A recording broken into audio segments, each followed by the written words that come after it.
back a little bit. In the time of Abacha, many Nigerians lost hope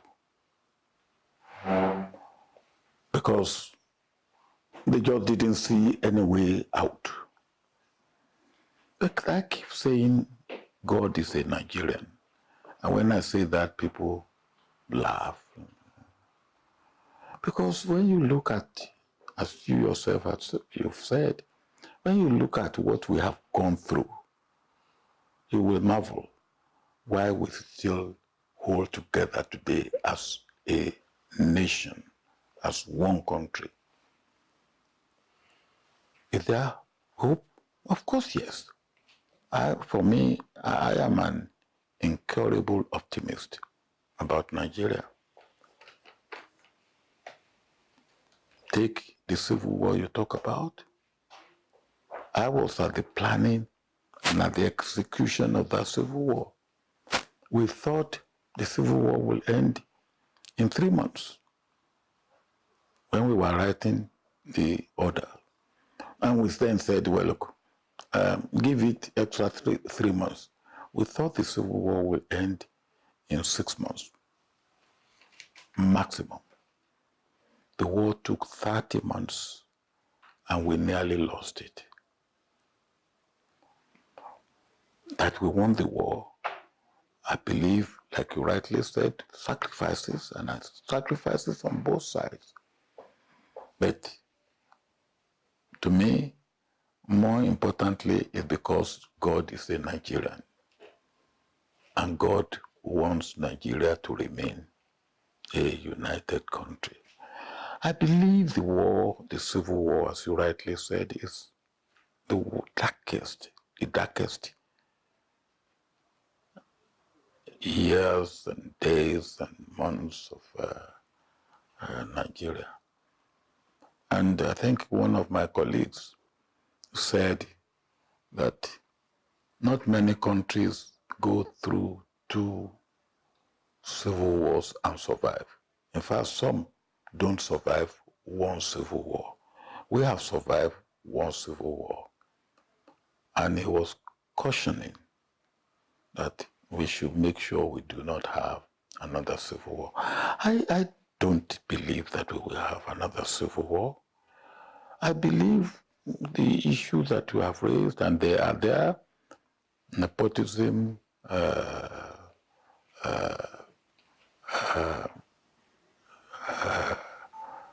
corruption, I've mentioned. Nepotism is also a form of corruption. Favoritism is a form of corruption. Not moving fast enough in our development program and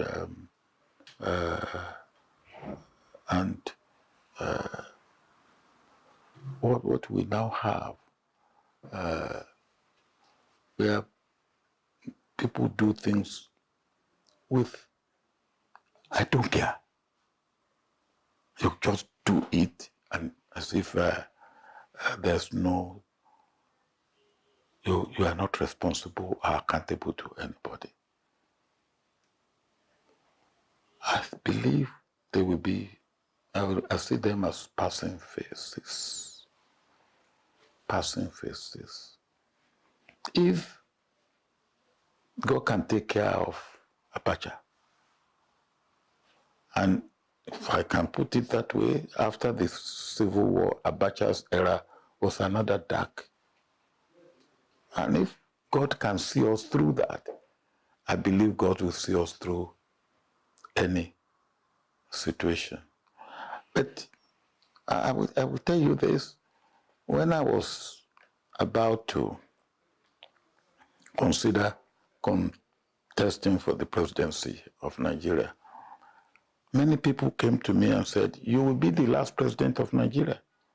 And I said, why? They say, after you, there will be no Nigeria.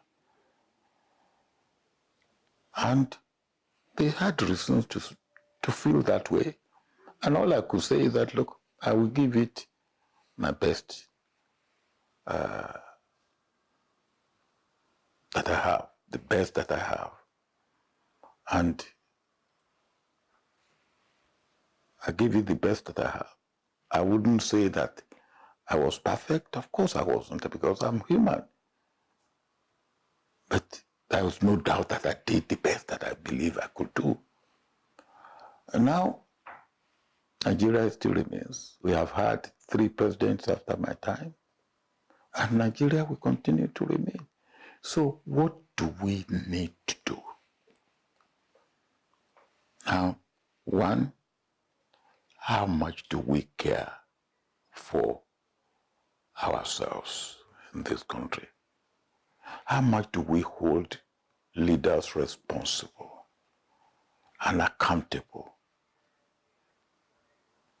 How much do leaders feel that they are dealing with human beings of diverse background, diverse culture, diverse religion, diverse social background, diverse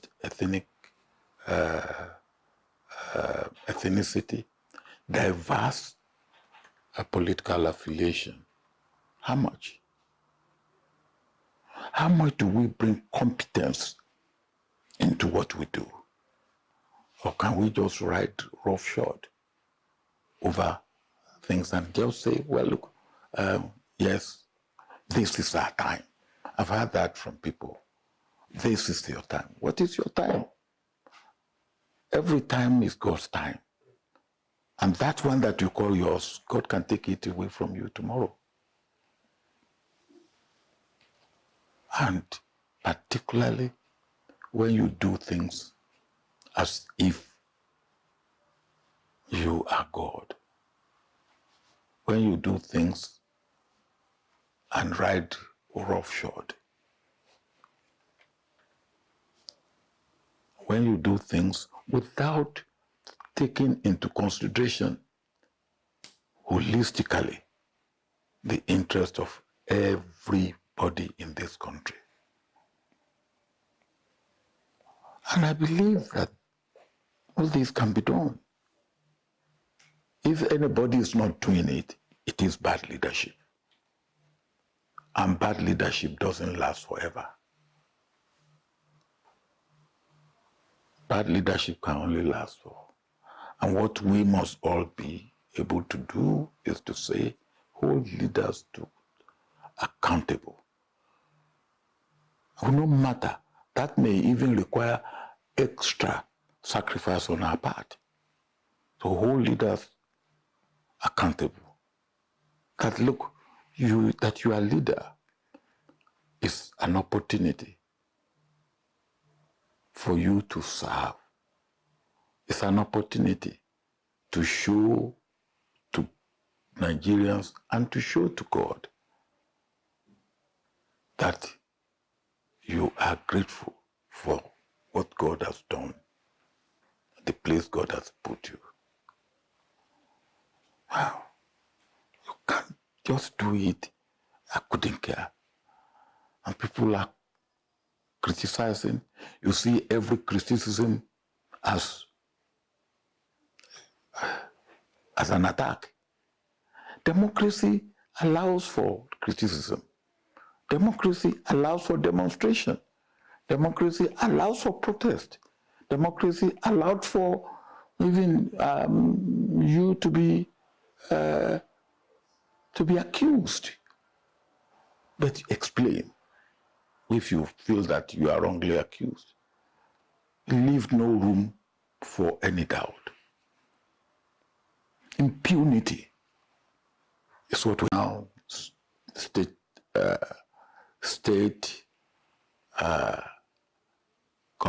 community, they take second place after Nigeria. Because we are able to talk to, you are able to talk to me. Because Nigeria is Nigeria. When I was campaigning in 1998 and 99, one experience that I will never forget was going to Dantata in Kano. At about 10 p.m., he was waiting for me. And I said, Malam, I have come to seek your support. And he looked at me and said, you know, the only reason I will give anybody my support is because I do not want to have to get visas to go to ENUGU or to go to Lagos. And that is meaningful to me. And I said to him, sir, I've decided to take on this job because I don't want to take visa to come to Kano. And that you have to work. And that doesn't, it takes a lot to achieve that. And of course, if you do things with impunity, the cost to the country and to you as a leader, either sooner or later, will catch up with you. Thank you, Mr. President. Thank you very much for coming. Thank you very much, sir. It's a pleasure. Thank you. Thank you.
Welcome to Signature Unscripted. Signature Unscripted is a program where we discuss issues that border on our lives and our well-being, only but that we approach those issues from our different points of view. My name is Christian Chibuzo Maduka. I have my friends in the studio, and from my immediate left is Eze Calixtus. Eze Calixtus, and on my right is Chidera Onowu. Onowu. I like that name. The voice was just sounding as though. Yes, that's we are here. We are here, and you understand how it has always been an unscripted. So let's first agree on what unscripted topic we will decide today. I think let's talk about people saying that the fathers are always absent in the life of their children. Mm-hmm. It's making sense. What do you mean by that? Yeah. Like absent fatherism. Absent fatherism. Does that make sense? Well, sometimes I begin to ask when I hear about, I think I've heard about absent fatherism before, but I begin to ask myself some questions like, what do you mean? Is it that you're saying that, sometimes the fathers, they just give money, bring money, they are almost always not available. They just give the money and then they go. And then some are not entirely available at all. So if somebody is bringing money, will you say, and is not showing any form of emotional, raising children is not just about bringing money. Yeah, so if somebody is just bringing money and is not always showing up, will you add the person, or will you see the person that is actually an absent father?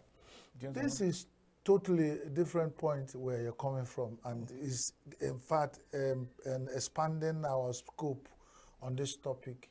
My understanding of it is not just beyond that the father brings money for school fees, brings money for feeding, pays rent, pays electricity and energy bills, and then goes to work, come back late. Before he wakes up, the children are still sleeping, and he goes out again. So at times he will return and or comes back during weekend where he didn't go to work. The children are like, who is this uncle, mommy? And they say, is your father? So sad. So it's beyond that. So from what I understand or know, we're saying is fathers who are not there. At all. That they're not there most of the time. Not that the ones that are supposed to be there most of the times, but they are not there.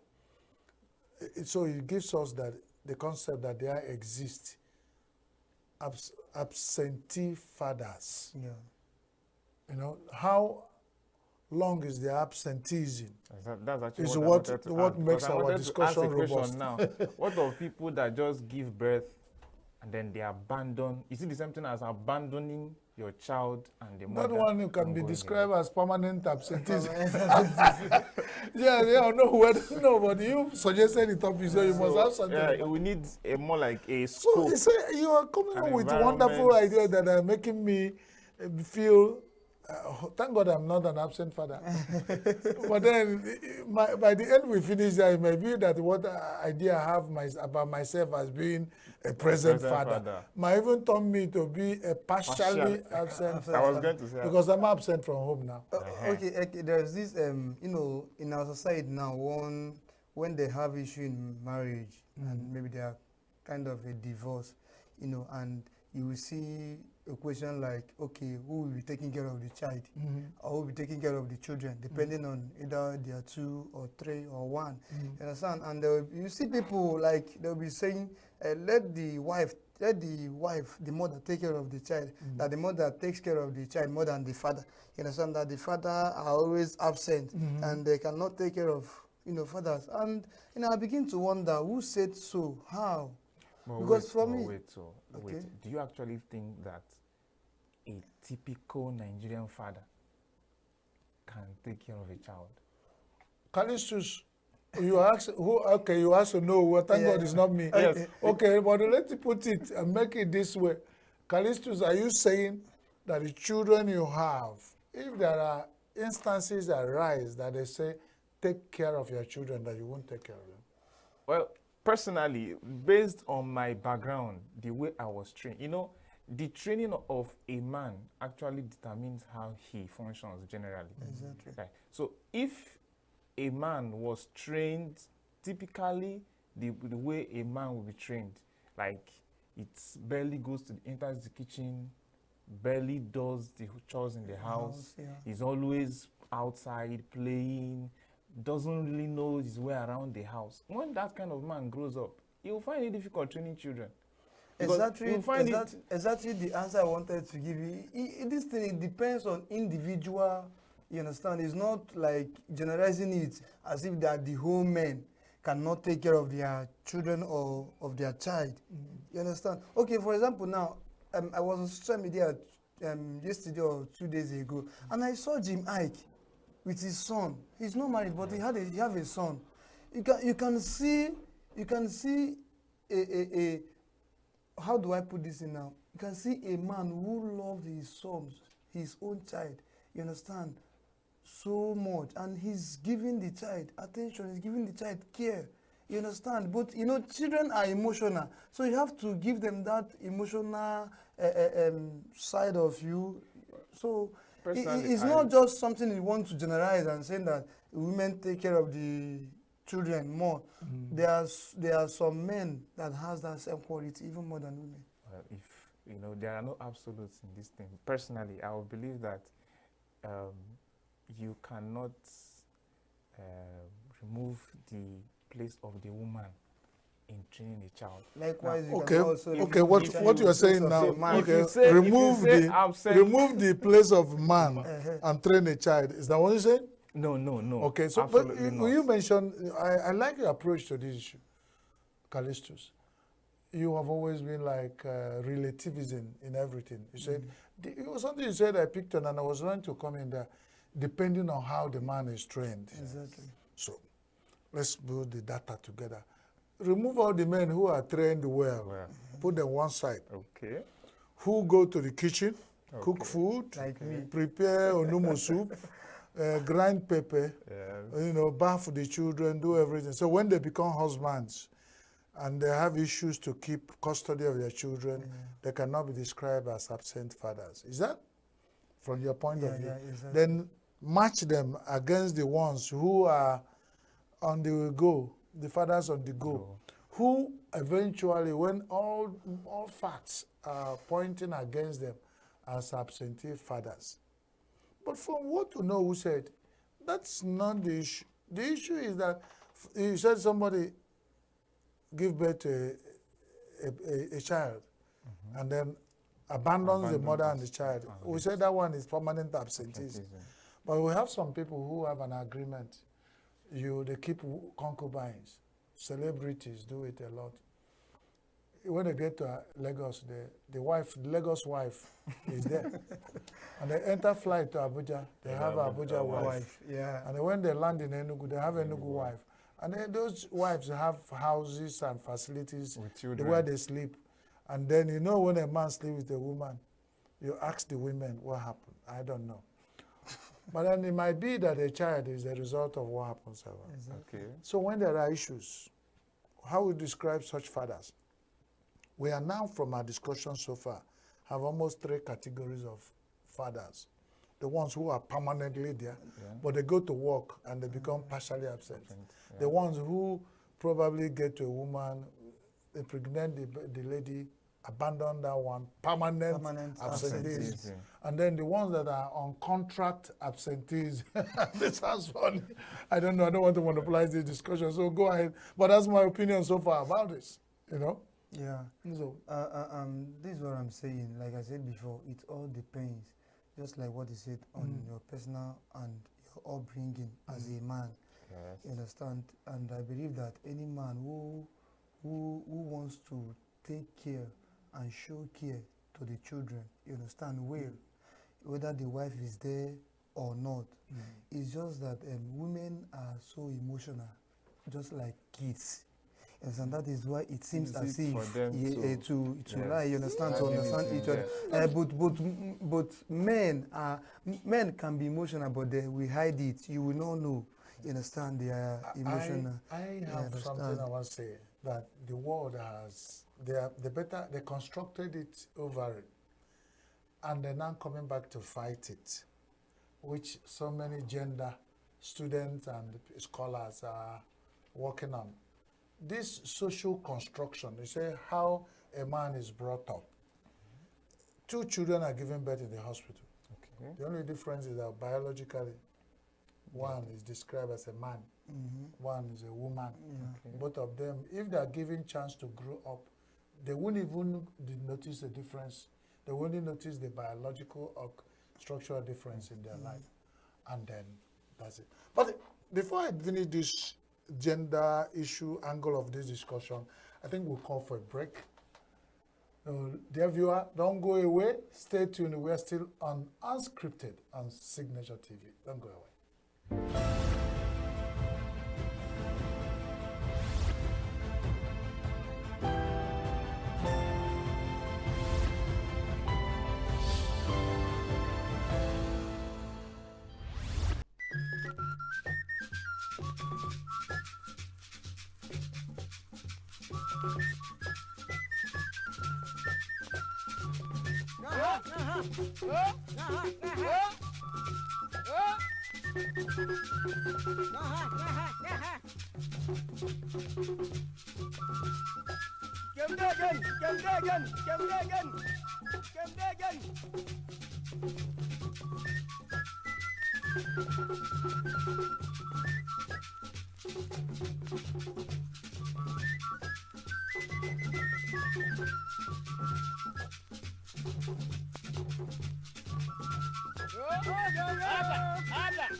Welcome back.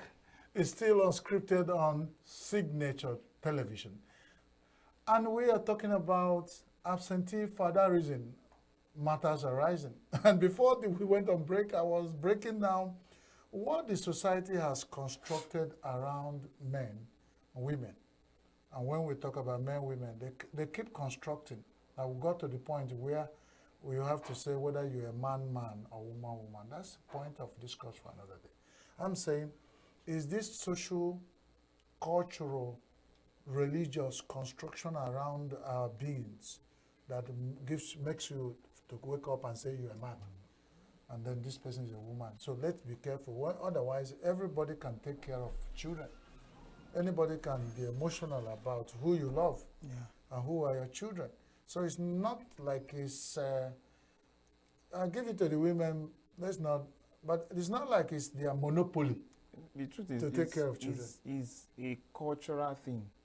The Then culture, culture has constructed yes, it. You agree with me, culture, Callistus? culture sees a man and begins to teach the man to act and behave like a man. Exactly. Now teach the woman to act and behave like a woman. Mm-hmm. It's your job to nurture a child. Yeah. It is your job to be in the kitchen. Mm-hmm. You know, like. So the if one- we begin today to nurture no, to have a child and take care of the child, what do you think? Definitely, I he know will. we'll do so. So over time, no, so those things is something the modern society is trying to wipe off our brain. That if you're a human being and you have the drop of humanness in you, that you have emotions, and that if you have a child that is of your blood, and when the chips are down, they say, take care of that child, you take care of that child.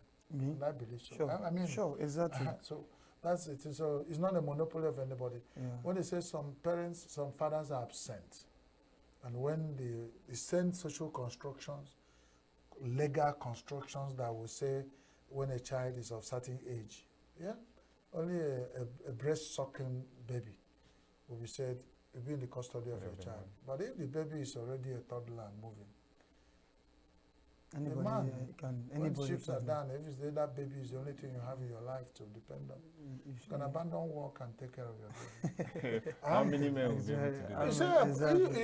if you not find yourself in such situation, if you find yourself in such situation, you have a baby, and there's a contention about this baby, and it's like, can you take care of the baby? I bet you can swear you can. But the situation not arise anyway. But that's it. We are talking about all-round situation. Just like what you said, I think the society made it to be so. You understand? Society made us to understand that woman is the job of a woman. You understand? To take care of baby. Okay, and it is the job of a man to provide for the family. So the same society, the same society constructed this thing we're talking now, for us to start having concept that some fathers are absent. Is it not the same societal construction? Exactly. Is the father supposed to be absent? No. And that's how concept came up, and people are trying to buy into it. That father is absent. It takes a man or woman to give birth to a baby. Both of And them, then both definitely. of them are parents of that baby. Exactly. So why should one become absent, and one become- is present. And if one is absent, a reason the society has given to the person, it means is the man has stronger reason to be absent to make sure the baby and the mother and the baby are alive. Good. And will work. Exactly. That's actually what I wanted to say. You know, most times society believes that the man should fend, or rather should provide Yeah. for the family. Mhm. Now, how will you be able to provide for a family if you are not always or at work? And then these are what we said, if we're here and we tell we are modern society, we graduate from the same school with a lady who read the same course, Yeah. and we are in the Nigerian employment market for the same number of years. You get, probably women get married before you. And let's say it happens that two of you did not get job Job at the same at the time. same day, eventually dated and got married to yourselves. You read the same course. If you're employed to work, you're earning the same salary. The same lady with the same qualification. So what societal construction that will lead it on that woman, when you marry, now abandon everything and feel that it is your job As a To woman. take care of the home. provide for her and make sure she is the wife of the house, and then you come back, it's like there's no food in the house, and there's this, where do we put such women? Are they not absentee wives? It's quite different. It's quite different from the topic of discourse. Now, when you say, okay, you are trying to bring in the concept of absentee wives. Also, now. because, If you okay, if we have absentee wives, let it not disrupt our thought.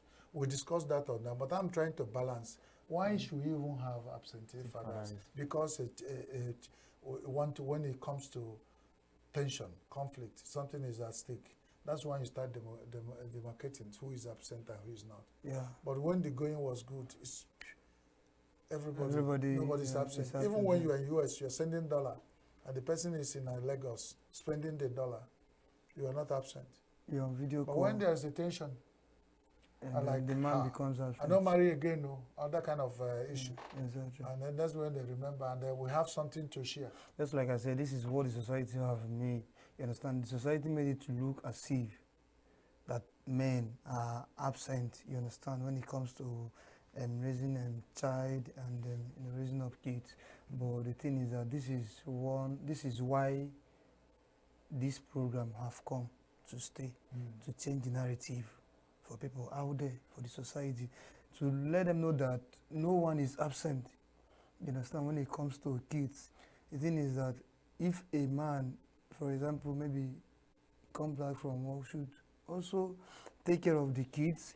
If today you have wives that are working, Exactly, you understand? They are working. So we also call them absent wife because they are working to make money to support the husband. And now they now have nanny and the house help. The man is supposed to provide. Exactly. That one is true. Whether it's society or scripture, the man is supposed to provide for the family. Tradition. But there comes a need, and there is a need where the man also needs to be there for the family, because you are training a child. You're not just providing finance. You need to emotionally be present. You need to be spiritually present. Exactly. You need to be psychologically present. It's when you are not doing all these things that we will not say, yes, you are an absent father. Exactly. Just not that you're just bringing money. Likewise, money. the mothers as well. Yes. So fathers, if you're absent, because the issue has arisen, the concept of absent fathers has arisen, and before you know it, I learned that anything you give a thought grows. Definitely. Now that we have given a thought to absent fathers, let it not grow. Let it die today. Or let's begin to solve it. If you're an absent father, begin now to become present, because time will come when you begin to swear to God, now my children be this. Somebody say no. You have to go and swear after that feet, and then you go to the court or something. But then this concept of whenever it comes issues, women always have this upper hand with children. Is it fair to men? I think it's not fair. You will not blame the kids. Sometimes the women don't take, the mothers don't take those decisions. It's because the child believes that the mom has been there for her or him all this while. Simple. You understand? More, like more. So there is now a connection between the child and the mother. The child does not understand that the father is making the money. No, he doesn't see that. So let the society stop this thing that's making fathers absent. Because what that one is absent, no, you don't need to tell the society to stop. You only need to advise the fathers to also be present, to also show their kids emotional care, psychologically, to be there for them. You understand? Something happened when I was in medical school. My younger one came to stay over at my place. So usually I had all things planned. There was always food. Everything he needed was. So he stayed for 1 year, and then he went back to my mom. So he now was telling my mom that in my brother's house, there's always food. There's only this one. He didn't know that it was not actually me doing the work. It was actually my mom sending the money. Then I now do the planning. Yeah. You understand? So that's actually the construct of a child. Exactly. The mother is the one cooking. The mother is the one bathing him. The mother is the one buying things. Do you understand? So the boy sees the mother as everything. He doesn't understand. Because what they see is what they know. What they believe. It's only when the father now grows up when the child now grows up and begins to understand, okay, So all this why it has been eh, my my dad. dad that has You been understand, doing that's been this. providing all those things. It's just like when when it is due for a child for you to pay your child's school fees, and you are giving the wife the money to go and pay, and when your wife get to the school, your child will see that it's your mom that came to pay for the school fees. So it At the end of appears the day, that he or she believes that it is the man. mother. And that's why when the problem arises when these children are young, maybe the child is still in secondary school, and then the father, and there's a feud between the father and the mother, the children will want to side with the mother, With the mom. because they believe she's the one providing. As against when this problem occurs when the children have all grown up. probably married, Exactly. there will usually be that They will know that, okay, this is not equal actually divide. my dad's fault, or this is not actually my Actually, mother's fault. I agree with all of you. Exactly. I think my only concern is there at a point where women are using these weaknesses of men as against the men to play what they call home politics, psychological warfare of condoning the children for themselves. Exactly. You know, because a friend told me the issue came when he bought a sandal for the children for the school, and they got there and they said his mother. When he came back, he said, "See shoe that mommy bought for me." He said, "Now me give mommy money to buy," but he said, "No, daddy, you're lying. Mommy bought this one for me." So next time when the dad want to buy sandal, he said, "Come, what's your size? Let's go." He took them to where they buy sandal. He said, "Chioma, you can see it's daddy that is paying for. I'm giving them money. Now it's me that buy. It's not mom." And he followed the same pattern of going to the school to pay school fees, because earlier, like what you said, Exactly. the mother was the person paying the school fees. And along the line, women find that this society has constructed this around men, and they use it as psychological warfare against men. Become a pattern in the home, where you come in, become the stranger, or become the monster. The father is around, yeah, the children will and be then scared. something happened. Somebody there's a WhatsApp joke. Somebody was happening. A child convinced your friends. Instead of beating the child, he said, "Don't worry, when your father comes back, he will kill you." So when the father came, he realized that's a propaganda and plan against it. He said, "Hey, you reserve this as the killer. When the killer comes back from work, after killing them at work, he come back home and become killer again." He said, "No, if a child does anything, punish her or him to the extent that he deserves. Don't reserve punishment for fathers." And this thing, and this is what happens. This is why they see their mom as their best friend.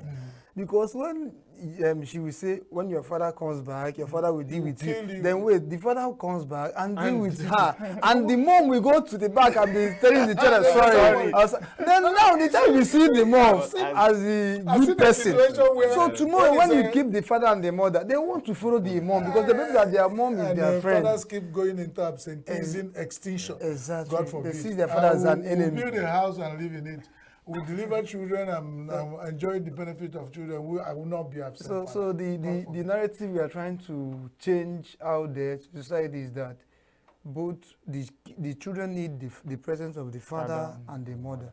You understand? Definitely. And the children also need to understand that there is a father role and there is also a mother role. And even at that, the father, being the head of the family, should be able to make out time to be with the children. Hold your thoughts. Don't just hold it there. Let's go for a break. When we come back, we'll continue on this discussion. It's getting more interesting, and it's still Signature TV unscripted. Don't go away.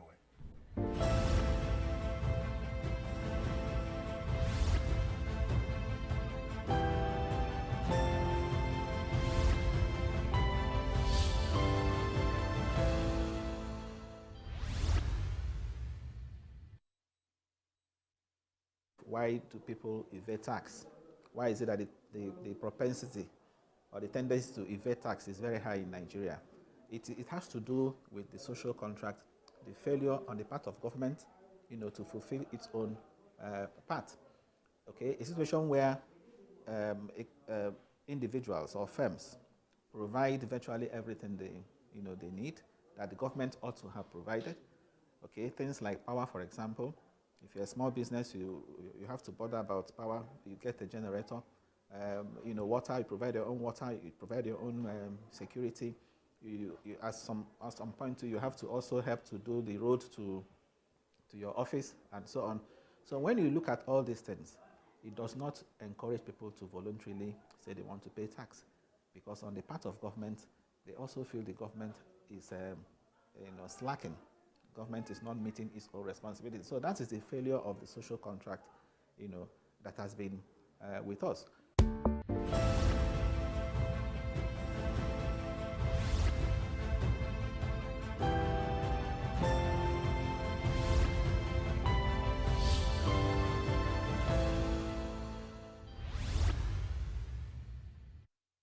Welcome back to Signature TV Unscripted.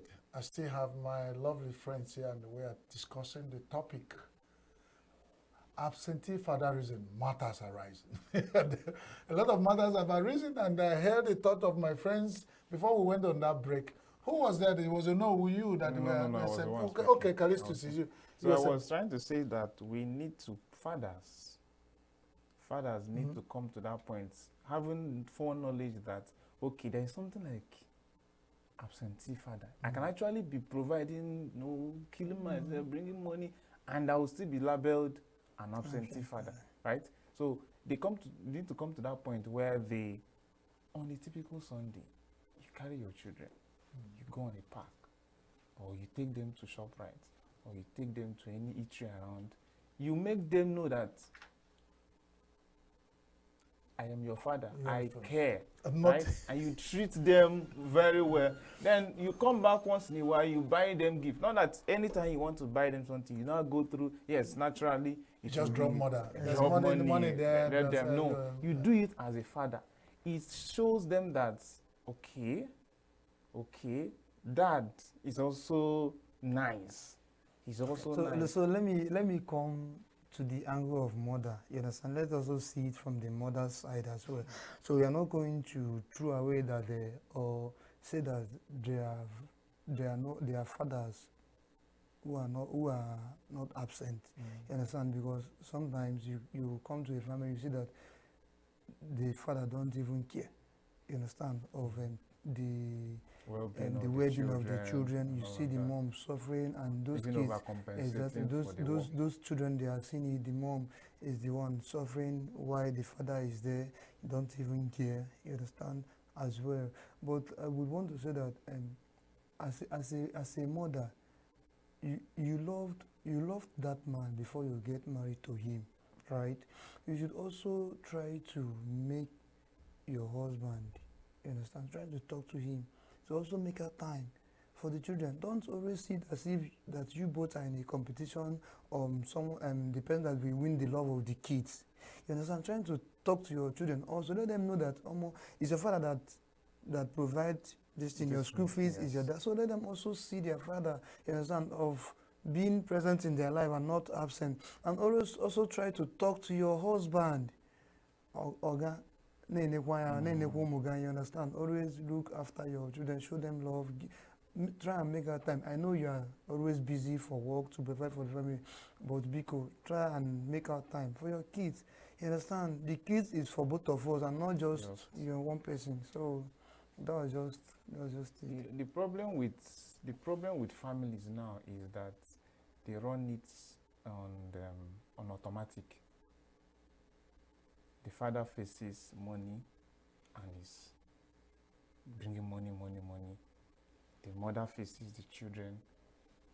There is no blend. There is no blend of energy between the two. This one is just, and this one is just. That is not how you're supposed to run a family, right? In a modern society, the man, even though he provides fully for the house, he's not supposed to be the one carrying all the burdens. As a matter of fact, a man cannot fully cater for a modest woman. Even according to scriptures, a man cannot fully cater for a modest woman, let alone a woman that is demanding and has kids around and all of that. So the woman needs to also support help the man, so that the man will be able to have time for the children too. So it is a blend of energy. So in a current society where we are all money minded. The truth is, in this present society, even for the young ladies, if you don't have money, nobody they look your face, don't want to come around. So there's a need for energy. So men should seek to, beyond going for the money and getting it, they should seek to know and learn the things that will help galvanize the relationship between them and their children. Yeah, that's wonderful submission. Thank you, Callistus. I think I agree with you totally. Whenever issue of man-woman is being discussed, I try to reflect deeply and then said, from the beginning, God created a man and woman, and God in his infinite mercy, in his infinite wisdom, knew why. It's a modern society, and there are these different kind of constructions and the effect pressures that have brought confusion in the, just like the devil, using the biblical analogy, brought them the apple to eat. Since that apple, which is actually an apple? Well, that's it. The It's not an theologians it's a fruit. Okay, give them a fruit. Whichever fruit is, whatever kind of fruit it is, whether spiritual or physical, has caused confusion. Okay. And in the modern society, such fruit exists that has keep tearing families apart. And then it has become almost like Onowu said, it's not war competition. There is compatibility that God and nature has built around man, woman, and families. Yeah. And if once we lose sight of it, that's why the women are coming up with womanism, sisterhood, feminism, and when they get so confused, they don't know what it is, they then came and say gender. But when they came to gender, they still say everybody's involved, but then the emphasis is still one side. It got to the point where we are getting confused. We don't even know. They say LGBTQ. I say, what is the Q? They say those ones are queer. They don't know what they don't even understand. Queer. Queer. They are queer. Queer. What is queer? I don't know the meaning of what the Q means in queer, but whatever it is. My understanding is that at that point they don't understand what it is again. They are confused. But I'm not like have any phobia or working against any group. What I'm saying is once we lose the touch of what God has set us on the track to achieve, we'll miss it. Yeah. So whether you're absentee father, absentee mother, absentee sister or brother, the word absentee is negative. It means you have to be part of the nucleus, be part of, because if you're not there, like the Igbo said, once you are not part of a discussion, you are walked. They are you got to go like that. You are out of the whole arrangement. So if the fathers decide to knock themselves into the age or that angle of extinction of absenteeism, they are out of the picture. And when the society want to handle it, they won't remember the absentee father. Yes. And the stories of history will be written of one man. Chidera Onowu, who was once a father, but is now an absentee father. I say God forbid. But that's it. And also, like what my brother said here, parents should also try and train their children, whether man or woman, train them, let them know what is home, let them know how to do some house chores. Cooking is not just for women alone. Yes. You understand? Yes. A man can also cook. Even during olden days, you see men, they also cook. They know how to cook. Just like me now, I know how to cook soup. I don't even know where the arrangement of men don't cook come. Exactly. Because the original concept of Africa, where a man stays in his own obi, and may have a lot of women. There are particular time of the month where no woman enters the obi. The man cooks what he eats by himself. Exactly. He roasts his own yam, brings out dry meat, finds his salt and pepper and oil, and eats. Because they are afraid the women coming in there will spoil so many things. If you know what I'm talking about, sure, you know? Sure, I know. I don't know. But then these are where is the concept? When they say there are certain things we are talking about, it's not cultural as far as we are concerned. Do you know the culture where I represent that men do not cook? They know how to cook, but they allow the women cook because, like you said, they can always the jobs is divided. But when the chips are down, There should be a blend. Everybody know how to I cook. read it. I heard a documentary. It was actually what's his name again? Olumide Emmanuel. Okay. When he was talking about how the dichotomy came, that the man works, the woman is at home doing. So he was talking about the World War. It was actually during the World War that the men were co-opted into the military.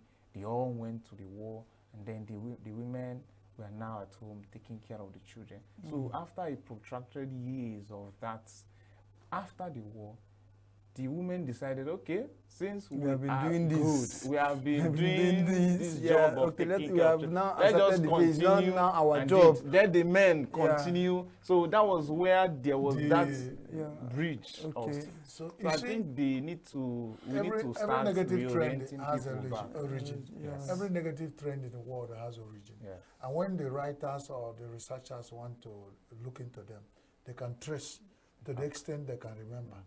But it looks true, and at least the person cites a situation, a scenario of where this thing started. Just like what, Yeah. sorry to cutting you short. Just like what you said, you understand? Where do this this narrative of men don't cook?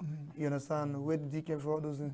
I think this generation, they don't read history. You know, they don't go back to history.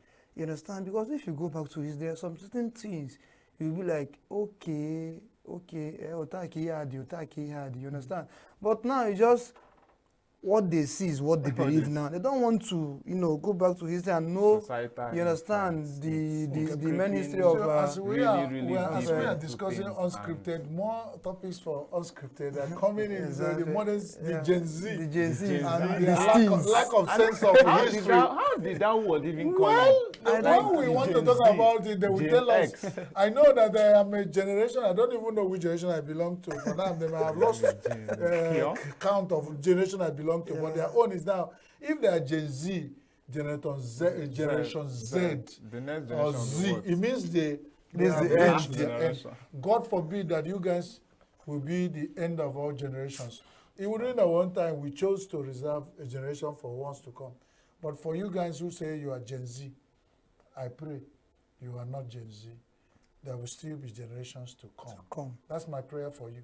Amen. And but that's by the way, we are still on unscripted on Signature Television. We are talking about absentee fatherism, matters arising.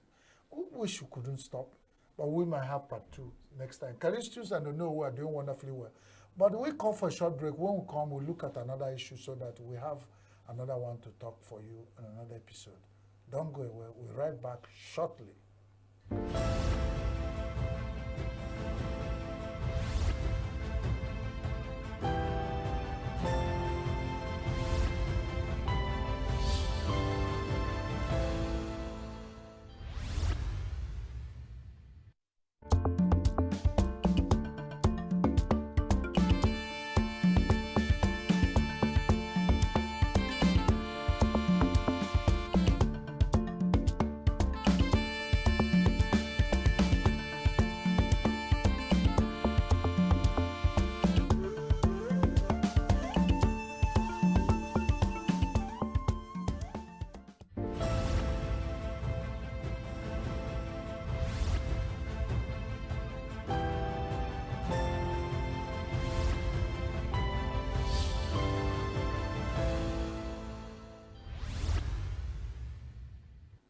Welcome back to Signature Unscripted. And Signature Unscripted today, for the last few minutes, we've been talking about absentee fatherism, matters arising. And I'm here with my friends who have tried to unscript and then script on the topic. But then some other ideas came to our mind when we were talking about, even before the camera opened on us, we are looking at morality in our society, how people are cutting up from other cultures, bringing it here, whole line and sinker, swallowing all things, and trying to place what they cut from another culture into our culture when it comes to morality. And we want to look at it, morals, as it is, by this present generation. Respect, appreciation, values, things that make up moral in a society as it used to be in Africa. Does it still exist? Because we can hardly say, I can hardly look at Callistus and say, Callistus, you are a typical African man. I can't see anything African on Callistus.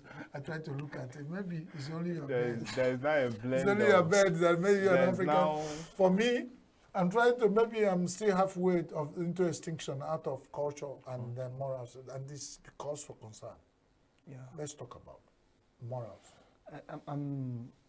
I think in as much as we appreciate the white, you understand, for development and other things they brought to Africa, and that doesn't mean we should throw away the African culture. You understand? And tradition, throw away the whole culture and tradition. If you understand, there is this man that started this movement, Igbo Nanana. Yeah, when you mention Igbo, you're talking about Africa. You understand? Igbo man now. So no, it's just that he's trying to bring back all those things. You understand that we are, it seems as if we are forgotten. And all those things just is, I might blame social media, you understand, somehow, because most things you see today in our generation is because of social media. People, like I said before initially, people don't go back to history again, you understand, and know our roots, our generation of here and now. You understand? So this is just yeah, but you need to know. Okay, before no, we will lose track and start speaking Igbo, forgetting that most of our listener viewers are not even Igbo because of his emotions into this topic. Yeah. I appreciate what you say. You know, we want to concentrate because it's a big, very big area. Exactly, very big. We just want to look at from the spectrum of morality.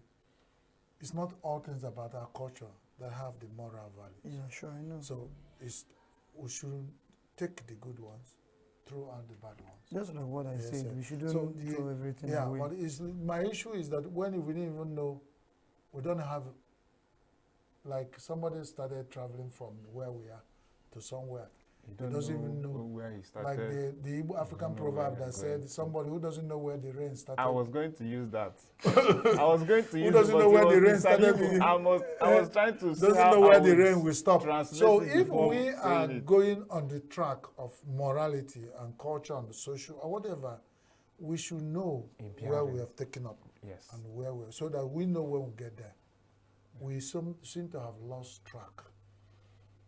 I wake up to leave my house and go to work. I pass school children, you know, hanging their school bags, going to school. And I remember those days, they can't even say, look at me and say, good morning. Take this, sir. Take it home, give it to your dad. But I pass children and people that I know. And when I pass people I'm supposed to greet, I greet them. I pass people who are supposed to greet me, they don't greet me. I get worried. It's part of, is it that they taught them at home that don't greet anybody? There are so many kidnappers. When you greet them, touch and follow. You now will lose your sense of track. And some will tell you that greeting is not by force. Fine.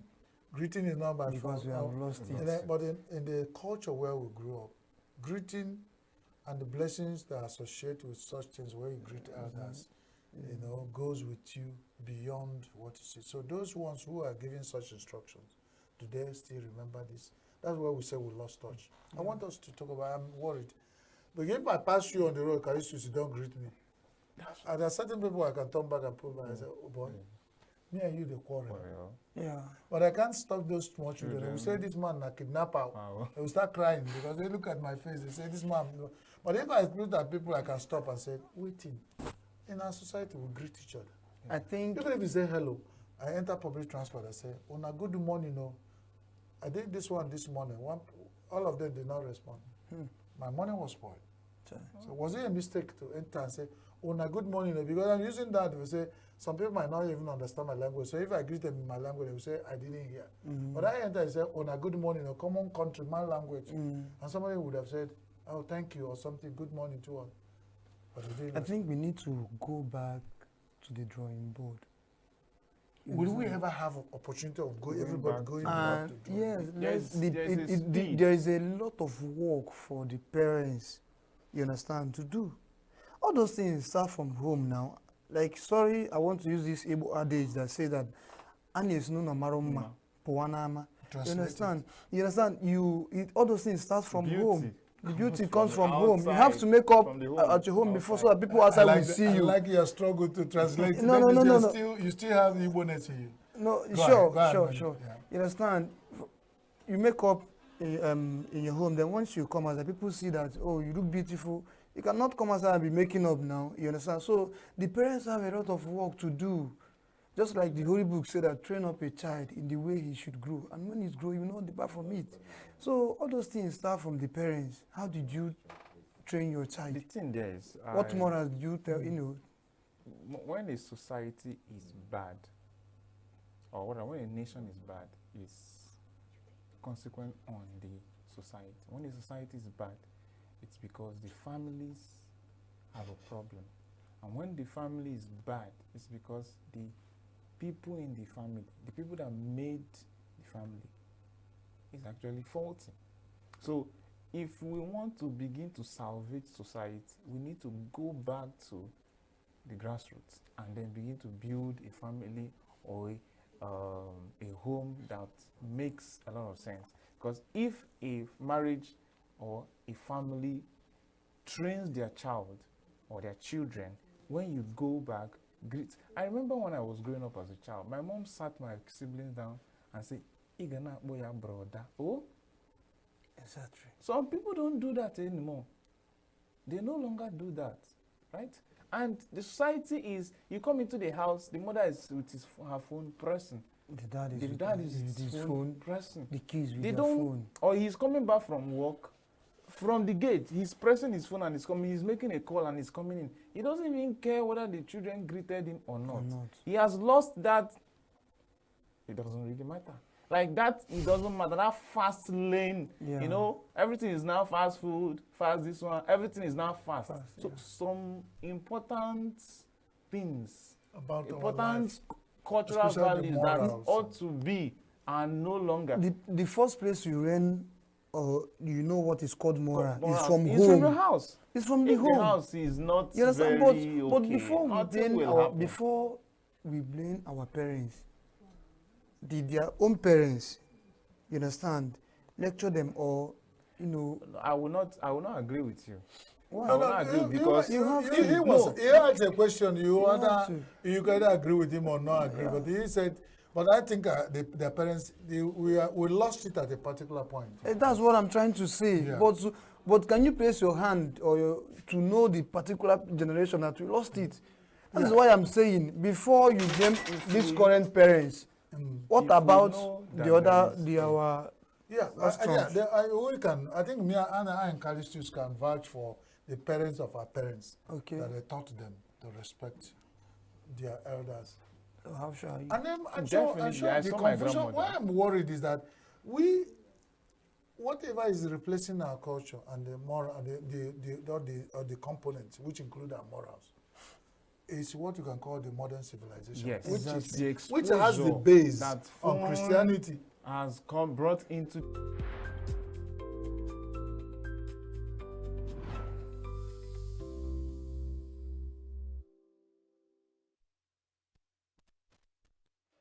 Good morning this morning. This is Signature Morning on Signature TV.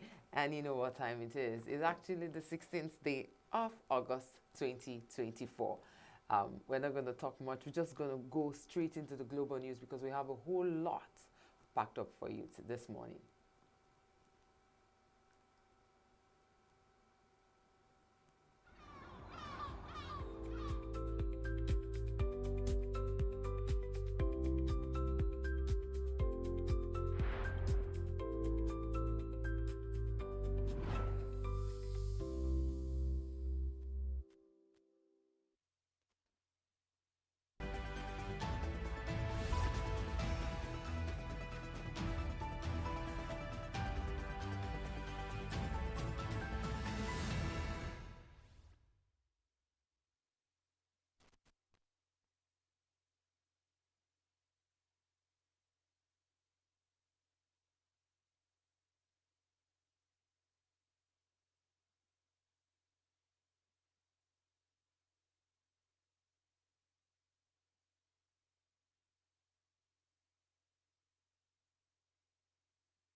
The only thing that is permanent in life is change. Therefore, change is desirable. However, if there's any time there's any change, we should be aware that a lot of things will have to come into play. It is not limited to change in office, change in personalities, but also includes the way we do things.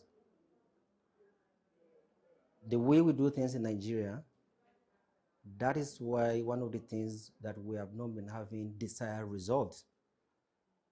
Every time that we have a change in government, there are a lot of expectations from Nigerians.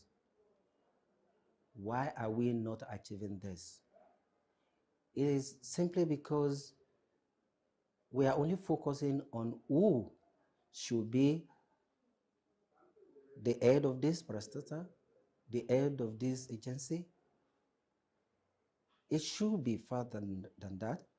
What we should be looking at is changing our orientation, a meaningful way of thinking in a positive way. If there's any change in any office like the CBN, the agenda should be how do you make CBN to be functional, to be responsible in changing the value and the expectations that Nigerians have on our currency. Changing our orientation is very important, which we have been neglecting, and that is why we are not getting our desired result.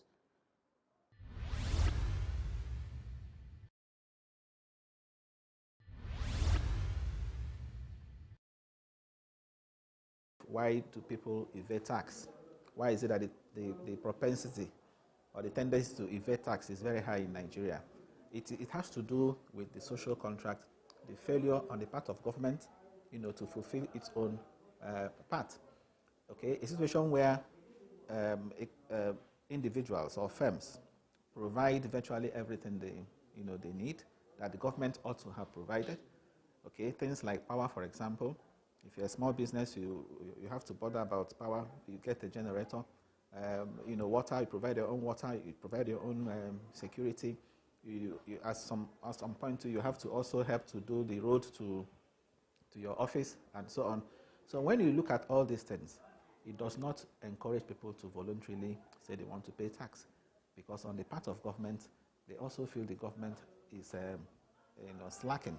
Government is not meeting its own responsibility. So that is the failure of the social contract, that has been with us.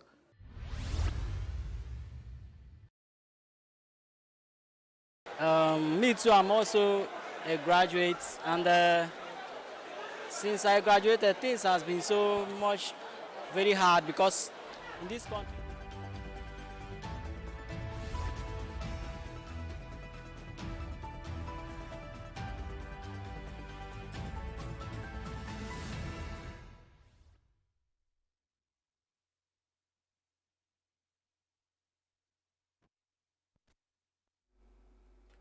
Welcome to Signature News. I'm Charles Pius. In the headlines, National Judicial Council recommends Justice Kudirat Kekereekun as new Chief Justice of Nigeria. Police officers plead with Inspector General of Police over unpaid salary arrears. Tinubu urges African leaders to address exodus of skills and talents. Remote-controlled airplanes fill Slovenia skies during air shows. Details shortly.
The ENUGU state government is to begin the enforcement and full implementation of the anti-noise pollution policy in the state from the 15th of September this year. This was announced by Executive Chairman of the ENUGU Capital Development Authority, Uche Anya, a stakeholder meeting held at the conference hall room of the State Secretariat ENUGU. Correspondent David Okoro reports. For the implementation of the Executive Chairman of ENUGU Capital Development Authority, Uche Anya, stated that the major reason for the implementation of zero noise pollution policy, which will take full effect in September 2024, is to reduce the public health hazard caused by noise and make the state a truly modern society. We want a city where our master plan, the zoning, is respected. If we say a place is residential, it's residential. We don't want people putting up nightclubs that starts making noise from 4 p.m. to 6 a.m. every day. And in today's world, we want our city to compete with the best run cities of the world. That is what we are out to do. Anya stated that government does not give noise permits as suggested by some stakeholders at the event. The government, he added, will not allow churches, mosques, clubs and bars to operate near residential areas without a coitic booth, warning that such places will be demolished by government. We do not give noise permits. The government of any state will not give noise permits. And if there was any such thing as noise permit, it's nullified. It doesn't exist. You cannot put up a church in a residential neighborhood. If it has been existing, we will not allow that. We will shut them down. Some of the participants who spoke at the event appreciated the state government for carrying them along and promised to key into the initiative. This is really how it should be. We should be able to come together, exchange ideas on how to make life better for us, make our city more livable, and make our city more functional, working for the good of all of us. What the Enugu state government is presently doing is in the interest of the people. We want to get it right. And what is happening today is like, come, let us reason together. We quarrel because we cannot argue. But when we sit down together and discuss these issues, we have to get it right. And when we get it right, it will be in our own interest. It's a good one in the sense that nobody would like to live in a noisy environment because of our health and sanity. So it's something that we, the church, subscribe to. The ENUGU Capital Development Authority says it has received several petitions about the nuisance caused by noise pollution in the state. The extent to which the authority will be able to enforce the control measure will be seen in the next 1 month. In Enugu, David Okoro, Signature TV News. The National Judicial Council, NJC, has recommended Justice Kudirat Kekereekun to President Bola Ahmed Tinubu for appointment as Chief Justice of Nigeria, CJN.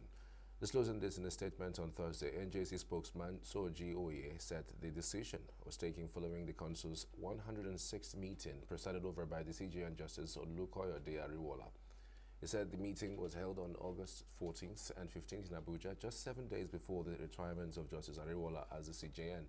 Justice Olukoyode Ariwola was appointed as the CJN on September 21st, 2022 by former President Muhammadu Buhari. He is billed to bow out on August 22nd when he will attain the mandatory retirement age of 70. Already, the Supreme Court currently has the full complement of 21 justices. In the long tradition of the apex courts, the next most senior justice will likely step in by their hierarchies. Justice Kudirat Kekereekun is the most senior justice on the apex court bench and is the likeliest successor. The NJC also recommend 27 candidates for appointments as justice or judges of the state courts and a candidate for appointments as Kadi of the Sharia Court of FCT Abuja to their various state governors and Mr. President.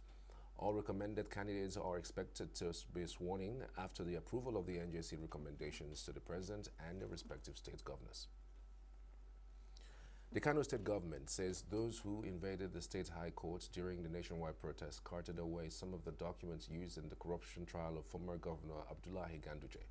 The Kano State government had dragged Ganduje, his wife Hafsat Umar, his son Omar Abdullahi, and 5 others to the court over 8 charges bordering on misappropriation and diversion of funds during his 8-year tenure as governor. Governor Bakari Yusuf, who visited the court, was conducted round the premises by the Attorney General and Commissioner of Justice Haruna Isa Debderi, Chief Registrar of the High Court Abdullahi Ado Bayero, and some judges. Yusuf described the vandalism as a staged, managed mission in which hired miscreants carted away corruption charges, documents of Ganduje, who is facing multiple charges before the court with a mission of averting corruption charges against his predecessor. He observed that the miscreants destroyed virtually all units of the High Court, including the office of the state chief judge, with loss amounting to over 1 billion naira through stealing of office equipment, destroying offices, burning cars, and other relevant materials crucial to the dispensation of justice. He called on youths in the states to desist from being used by detractors to engage in violence and advised them to rather concentrate on skills acquisition for better future, emphasizing that government would not relent in securing the lives and property of people of Kano. Meanwhile, the national chairman of the All Progressives Congress, APC, Dr. Abdullahi Ganduje, has described the allegations that protesters looted and absconded with sensitive documents relating to his corruption trial as baseless and comical. The former governor of Kano State, in a statement signed by his chief press secretary, Edwin Olofu, on Thursday, said credible intelligence reports revealed that the protest, which tragically turned bloody, was directly sponsored by the administration of Governor Abba Kyari. He said that contrary to the claim by the Kano government suggesting that APC sponsored the recent violence protests in Kano, it was the Kano State government that funded the protest to tarnish the image of the President Bola Tinubu administration. The chairman stressed that it was alarming that a sitting governor would incite such chaos and violence within his state, putting the lives and properties of innocent citizens at risk. Ganduje therefore demanded that the federal government, through relevant authorities, immediately launch a thorough investigation into the Kano State government's involvement in this unfortunate incident. He maintained that the sponsors of this violence must be brought to justice to ensure that this does not set a dangerous precedent for other states. The primary purpose of government all over the world is to provide for the common good of the generality of the citizens and ensure their protection. This is why certain policies and programs are put in place by those in authority to ensure that every segment of the society is catered for. And today, Signature TV sought to know how the Nigerian government has been able to evolve policies to address the concerns of the youth population and the extent of its implementation. I don't think the politics are favoring the youth. If it is doing anything, I think it is suffocating the youth. It's not giving them an opportunity to enlarge, an opportunity to maybe start something small and then scale it big, because it is targeted towards helping those that have grown the stuff to actually continue growing. But for youth that are coming up and are starting up something new, I think these politics are trying to suffocate them and not make them find expression to do better and then to grow and scale what they are doing. I don't think the policy is in any way going to help the youth.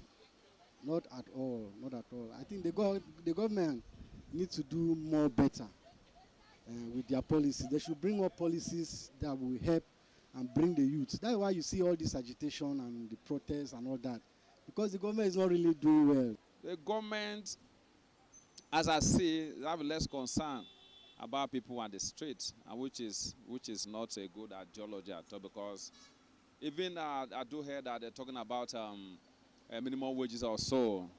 Even though the minimum wages come in now, it's a wrong time for it. The minimum was supposed to come in before the substitute. And for this to come in again, the target is already wrong. For me, the government policy have to be adjusted. Government have to adjust this policy. The problem that is worrying this country is two things. We, the Kememen, we have no fear of God. And then morally, we are lacking good governors to govern us well. That's true of the picture. There's no hiding place. But I believe if we change our character, you understand? Just take, for instance, there's a graduate in the ministry. This one is a messenger. But the problem is that when that graduate is trying to go to level 9, the same messenger we had is piling under the carpet. And when you talk to him, he said he's finding his trouble. So you see, within the masses.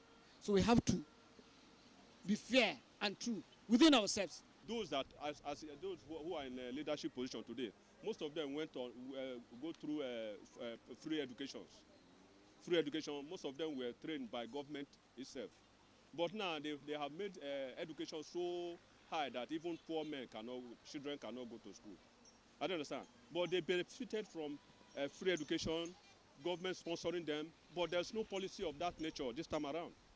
You find out that less privileged ones, their children cannot go to school anymore. It was not like that in their time. So they are there for themselves.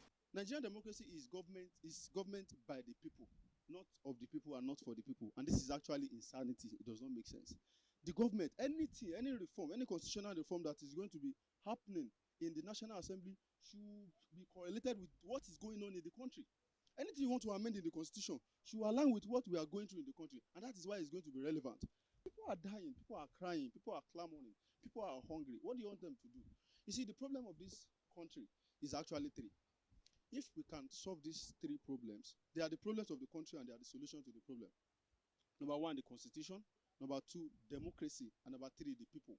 The October 2024 local government council election in Enugu State, the People's Democratic Party, PDP, in the state on Wednesday elected the party's chairmanship candidates for the 17 local government areas of the state. The party had earlier elected its councillorship candidates for the 260 electoral wards of the state on Monday. Virtually all the candidates emerged by consensus, apparently based on an earlier instruction passed down to them by Governor Pitamba, who is the leader of the party in the state. Which witnessed mass turnout of party delegates and stakeholders in the 17 local government areas, saw the eventual candidates clear the polls in most places, following weeks of consensus building preceding the exercise. Only two former council chairmen, Okechukwu Ede of Nkanu East and Obiora Obago of Isuzu local government area, were returned as the party candidates for the forthcoming council elections. In the party's chairmanship primary election held in Amagunze, Nkanu East local government area, Okechukwu Ede swept the entire 42 votes cast by the 42 delegates to emerge winner, while Honorable Obago polled all the 33 votes cast by 33 party delegates at Ikem Isuzu LGA to emerge victorious. In their acceptance speeches, the two candidates thanked party members for the confidence reposed in them, assuring that they would double their efforts to complement Governor Mba's many rural development initiatives in the state when elected by their people in October.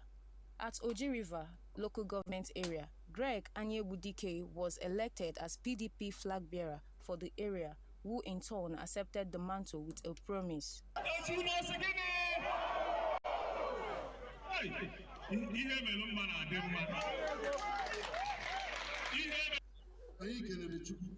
Again, when I am to disappoint you. Where was that opportunity? When I see a Canadian, the action governor of ENUGU State, the leader that came and took an award of brevity in governance. The leader that came under 1 year is serving several hundreds of projects going across the state, not missing anybody. Ikukile Kusonya Obuna ENUGU State. Kenya, where will opportunity and I say no Juni Nazu. All our ways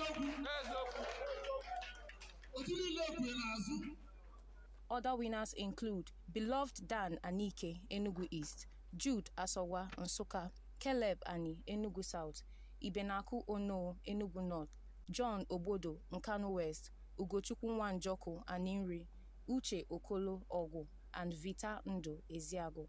Others are Hyginus Agu Udi, Michael Ogala, Iweze North, Ferdinand Ukweze, Iweze South, Aka Eze Aka, Udenu, Eric Odo, Iwe Etiti, and Chijioke Ezugu, Uzowani. The chairman of Enugu State Independent Electoral Commission, NCEC, Professor Chris Ungu, who observed the exercise at Amagunze in Kano East, described it as credible, free, and just, saying that NCEC under his leadership was out to ensure a level playing ground for all the political parties.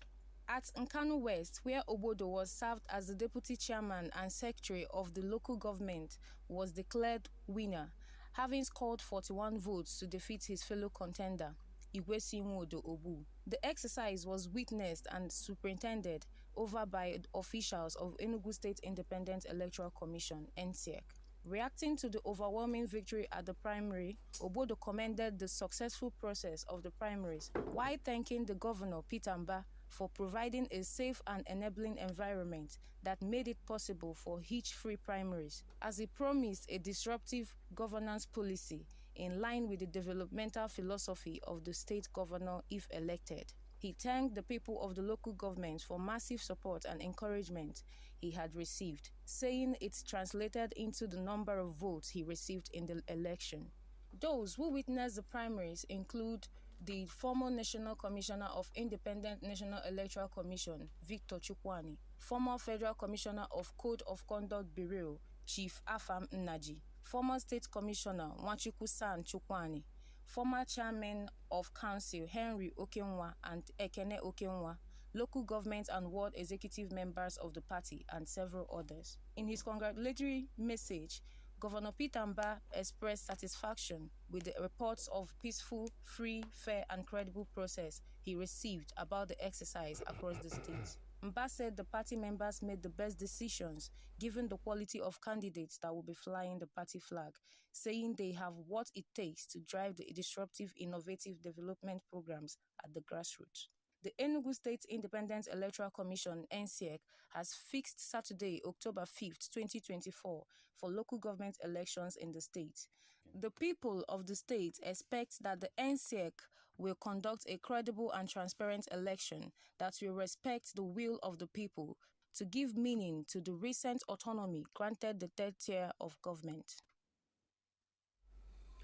Governor Similaye Fubara of Rivers State has sworn in 5 new commissioners and 2 special advisors to serve in the State Executive Council. The newly sworn in commissioners are Lamu Abua, Dr. Roland Obed White, Austin Nnadozie, Samuel Leiba, and Dr. Samuel Anyas, while those sworn in as special advisors are Forgive Amakri and Acho Nna. Fubara urged the new officers to work towards achieving the objectives of their administration in implementing projects that would have direct positive impact on Rivers people irrespective of any distractions. The governor urged them to see their appointments as an opportunity to serve the state and not an opportunity to make economic gains, and work hard to add value to the State Executive Council by contributing ideas that would promote good governance. The coalition of Rivers State leaders of thought has blamed the lingering political crisis in the South State on the indigenes appointed into federal government positions. Spokesman of the group, Chief Sonny Chukwumelu, who spoke at the press briefing in Port Harcourt, said that people appointed by President Bola Tinubu were collaborating with former lawmakers to attack the administration of Similaye Fubara. He decried recent incidents like the bombing of the Action People's Party Secretariat and the shootings at the GRA Port Harcourt, and refusal of local government chairmen to vacate seats when their tenure had elapsed. Chukwumela frowned at recent outbursts by Chief Tony Okocha, a leader of the All Progressives Congress in the state, accusing Fubara of sponsoring the recent protest and urging the federal government to pay more attention to the crisis in Rivers State, as its silence could be interpreted as supporting it. He accused Rivers indigenes holding top positions in the central government of misrepresenting President Bola Tinubu, who is known to be true Democrats, thereby beginning to paint him in bad light and stripping him of the role of being the father of the nation. Chukwumela urged the police to be more professional in the handling of issues in the state, while urging the FCT minister to concentrate on the good works he was doing in Abuja.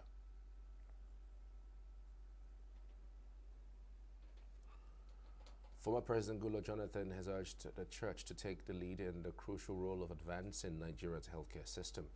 Jonathan said this in his keynote address at the maiden edition of the Church of Nigeria Anglican Communion Health Summit held in Abuja. The former president, who was represented by the former Executive Secretary of Nigeria Christian Pilgrims Commission, NCPC, Professor John Kennedy Opara, highlighted the church's historical contributions to health and education sectors. Jonathan acknowledged the bravery of healthcare workers, especially during the 2014 Ebola crisis, like Dr. Stella Adadeva, who lost her life in the line of duty. He said the passage of the National Health Act signed into law during his administration had significantly improved healthcare access for millions of Nigerians and established a framework for the provisions of essential health services, the management of health resources, and the protection of patients' rights. The Primate of all Nigeria Anglican Church, Most Reverend Henry Ndukuba, outlined a visionary framework for integrating holistic health into the church's mission, while emphasizing the historical pioneering role of the church in healthcare in Nigeria. He called for the renewed commitment to comprehensive healthcare, blending physical, mental, and spiritual well-being in alignment with biblical teachings and modern health standards, and proposed a series of strategic initiatives, including the establishment of the Church of Nigerian Health Commission to streamline and standardize healthcare services. The summit aims to assess the church's historical contributions to healthcare, develop strategies for improvement, and establish a comprehensive health policy. Mrs. Oluremi Tinubu, wife of the president, has condoled with Governors Ahmed Aliyu of Sokoto State and his Bauchi State counterpart, Bala Mohammed, over tragedies that befell their states recently. Oluremi, in a statement in Abuja, expressed sadness over the boat mishap which claimed several lives in Sokoto and the flooding which destroyed property in Bauchi State, describing the incident as unfortunate. She said her thoughts and prayers are with the families while sympathizing with those who lost loved ones and properties, as well as those who have been displaced. The First Lady prayed for the souls of those departed to rest in perfect peace and for God to comfort the affected families and grant them the fortitude to bear the irreparable losses. Coming up, Group Lot's policy for speedy investigation into politicians' alleged murder. Troops neutralize 147, apprehend 381 suspects in 1 week, says the DHQ. Details in a moment.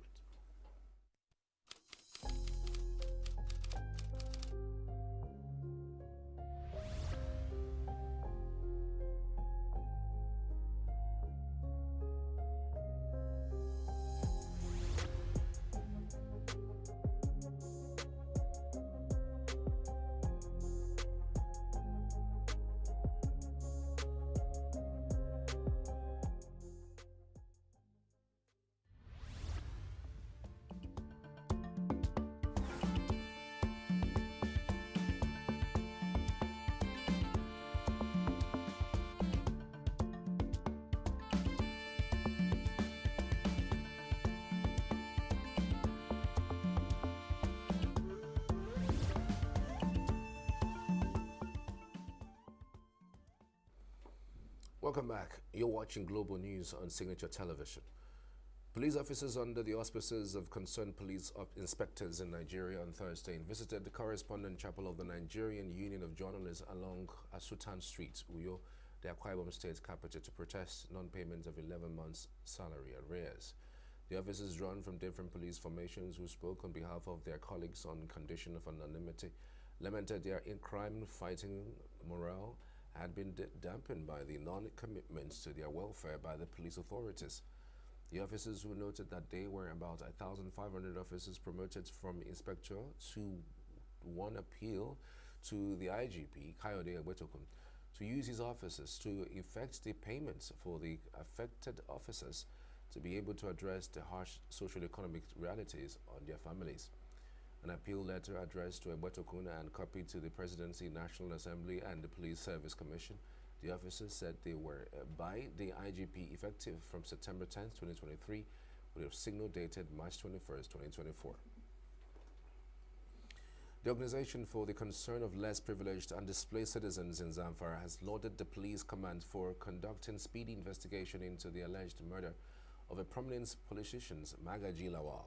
Lawal, a political associate of Senator Kabir Marafa, allegedly died in the custody of the Community Protection Guard, CPG, a government-owned vigilance group. He was reportedly invited by the group and detained in its office in Safi town, the headquarters of the Safi local government area, on the allegations that he was romancing with bandits.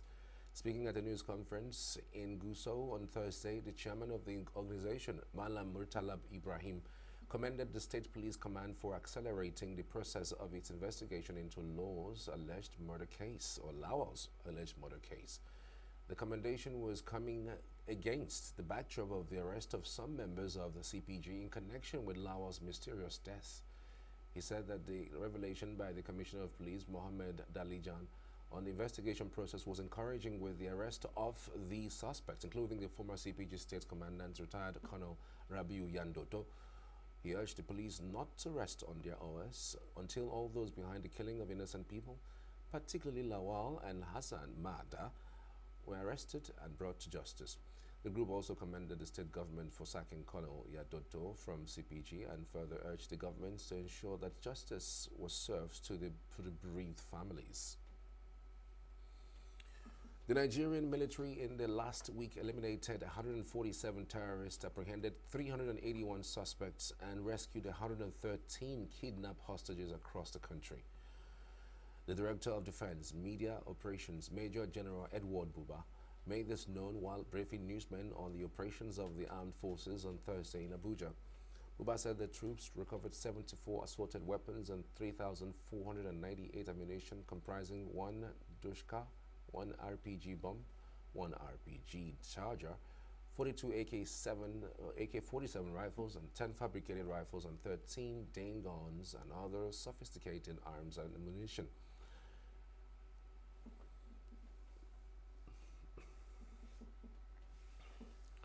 A leading financial institution in the country, the Guarantee Trust Bank PLC, has confirmed an attempt to compromise its website domain, which occurred on Wednesday, just a day after the bank renewed its domain name, causing a temporary disruption to the website. In a statement on Thursday signed by its management, the bank stated that the incident was unsuccessful and that its website was not cloned. It also allayed concerns about customer data being compromised, stressing that the bank does not store customer information on its website. The statement noted that the bank's information security experts are currently working round the clock to restore domain settings. GT Bank also reaffirmed its unwavering commitment to safeguarding customers' data, urging customers to remain calm and confident in the bank's robust security measures. The presidency on Thursday said the efforts by a Chinese company, Zhongshan Fucheng Industrial Investment Company Limited, to take over some jets on Nigeria's presidential air fleet are fraudulent. A statement signed by the Special Advisor to the President on Information and Strategy, Bayo ENUGU, on Thursday said the federal government is not under contractual obligation with the company. ENUGU, who was responding to earlier reports that a French court had sanctioned the seizure of the Nigerian presidential jets, including a newly purchased Airbus, amidst a legal dispute between Zhongshan and the Ogun State government. The president's aide said the federal government is not under any contractual obligation with the company, and that the case in which Zhongshan is trying to use every unorthodox means to strip our offshore assets is between the company and the Ogun State government. It says Zhongshan has no solid grounds to demand restitution from Ogun State government based on the facts regarding the 2007 contract between the company and the state government to manage a free trade zone. Meanwhile, President Bola Tinubu has urged African leaders to make strategic and deliberate efforts in addressing the exodus of skills and talents from Africa. Tinubu, who made the call at a dinner held in his honor in Malabo, Equatorial Guinea, and said research and development must be encouraged with the provision of appropriate rewards. President Tinubu, who is on a 3-day official visit, said, excuse me, President Tinubu, who is on a 3-day official visit, said development in Africa would begin when the continent starts to look inwards for solution. He observed that tribalism has no place in the nation or region and stressed the need to strengthen the continent to cultivate and maintain peace together and help one another. Tinubu thanks President Mbasogo for the invitation to visit Malabo, saying that the visit was a homecoming. The World Health Organization, WHO, says a total of 307,433 cholera cases and 2,326 deaths were reported from 26 countries across 5 WHO regions from January 1 to July 28th. The organization said in its statement on Thursday that the Eastern Mediterranean region recorded the highest number, followed by the African region, the Southeast Asia region, and the region of the Americas and the European region. According to the WHO, the global resurgence of cholera has been classified as a Grade 3 emergency in January 2023, the highest internal level for emergencies in WHO. President Bola Tinubu and Equatorial Guinea President Teodoro Mbasogo on Wednesday evening in Malabo signed an agreement on the Gulf of Guinea pipeline project, further affirming the partnership for mutual development. In his remarks at the events, President Tinubu, who is on a 3-day official visit to Equatorial Guinea, said the signing of the agreement will open new opportunities for gas exploration and employment. The president stated that the two leaders had discussed issues related to the creation of employment, food security, multilateral relations, and the conflict resolution mechanisms on the continent during a private meeting that preceded the signing of the agreement. President Tinubu said the discussion with the president of Equatorial Guinea also covered challenges of security, the African Continental Free Trade Area, ASEFTA, and food security. In his remarks, the president of Equatorial Guinea said bilateral relations with Nigeria over many years have been rewarding and emphasized the need to deepen cooperation across salient areas.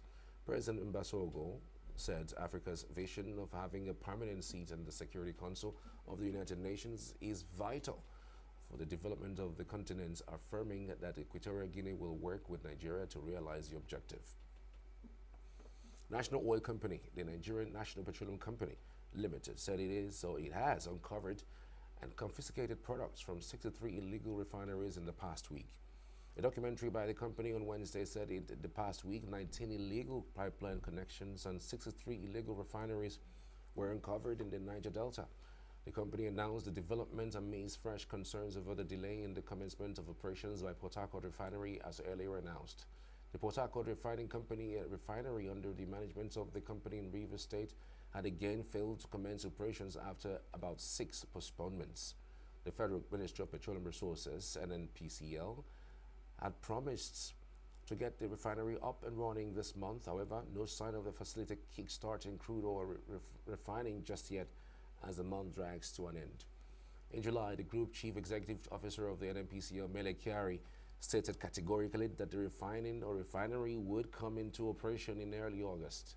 This is after he said in 2019 that the NNPCL would deliver all the country's 4 refineries before the end of former President Muhammadu Buhari's administration.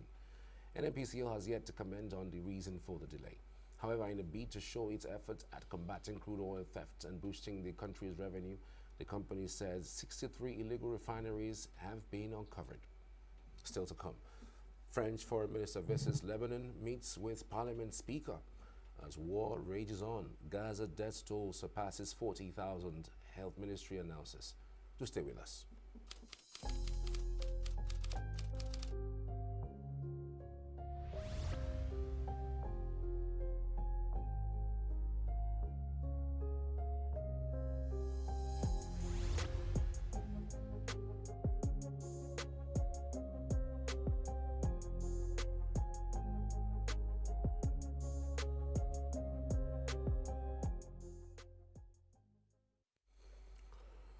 Welcome back. You're watching Global News on Signature Television.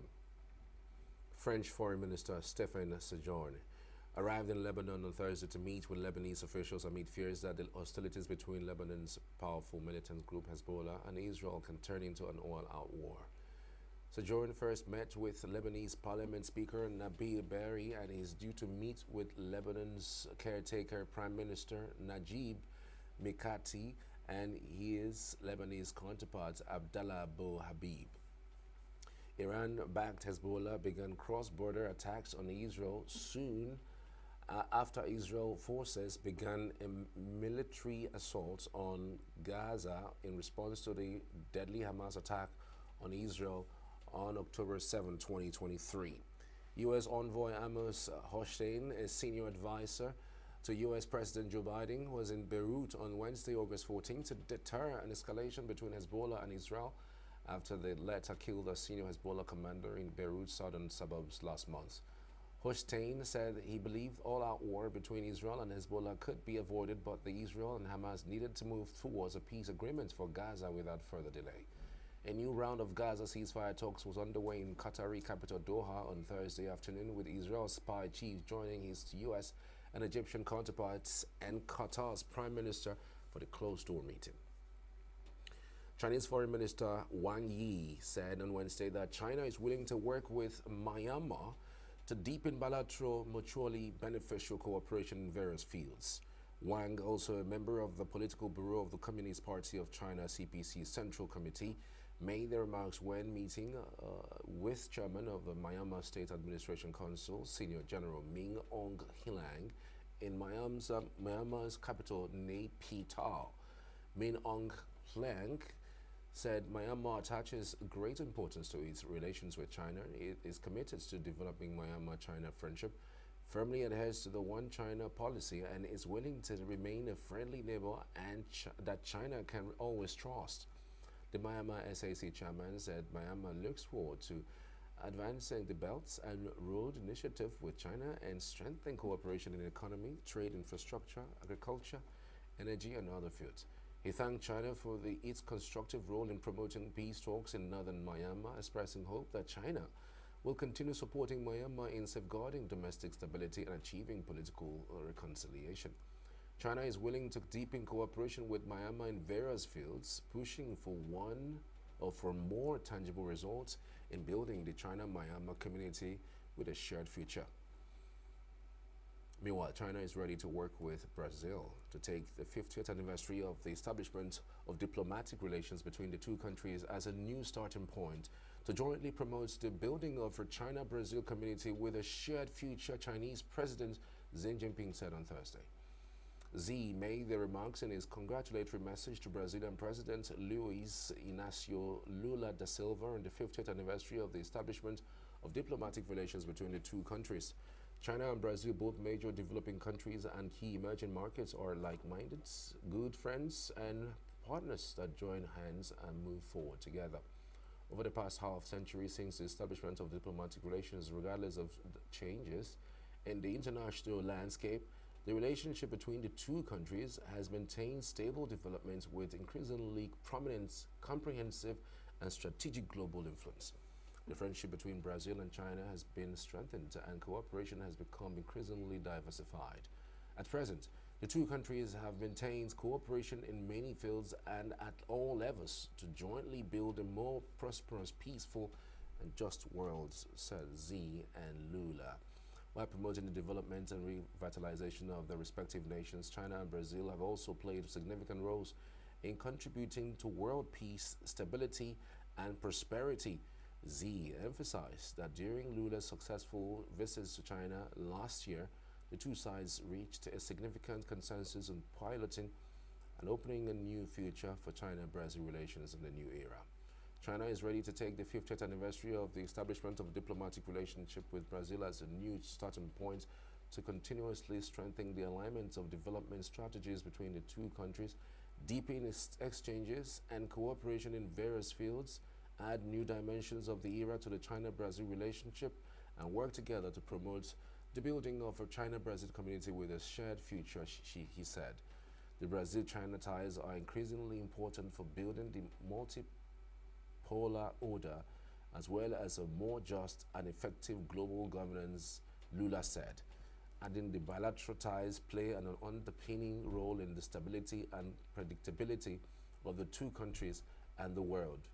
He said that for the next 50 years of bilateral relations, the two countries will chart a new course together and create a bright shared future.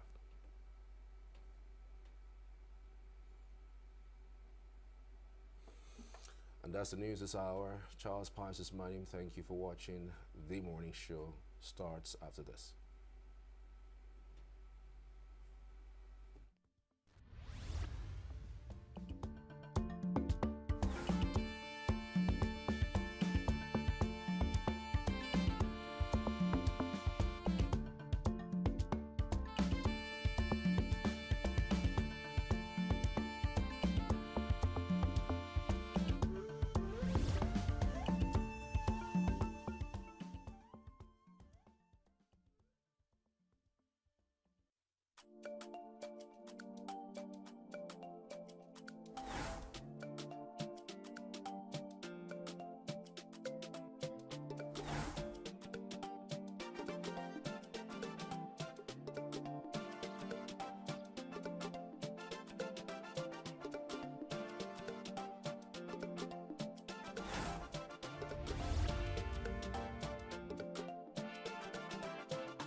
Good morning. Welcome to Signature Morning. It's really, really beautiful to be alive and to be here. It's Friday, the very start of the weekend. Something quite surprising that happened yesterday. The news broke about the seizure of presidential fleet by Chinese company.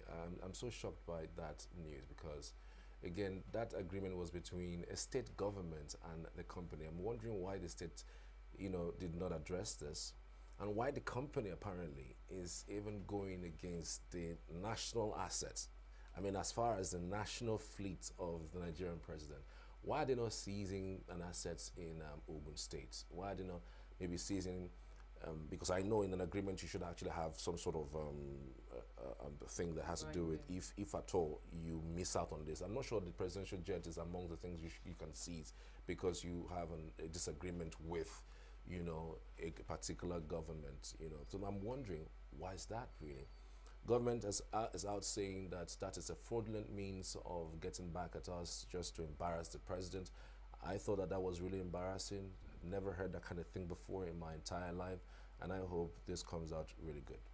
Well, Charles, beyond it being embarrassing, I believe it's going to put a lot of thoughts in people's mind in terms of what on earth will make China to want to seize a presidential jet. Can they do that no matter what maybe the state of Pennsylvania is owing a Chinese company? Can he make them seize Air Force One? Can he make them even go close to Air Force One? So you see, it just breeds a lot of not so good thoughts in our mind. Is Nigeria sold? Some people asked that question a while ago, and we even made to ask about it, whether Nigeria is still Nigeria or it belongs to another person or another country. Because whatever will give them the authority to operate in that manner and with that authenticity shows that it's absolutely not a welcome development. It's the developmental stage of Nigeria seems to be depreciating. Just yesterday we had Elected from China, because that's the next thing they would do. I think it was Kenya or so that they said that a certain airport now belongs to China in that country. I think one of those East African countries. I can't remember. I think Kenya or so, either Kenya or Uganda.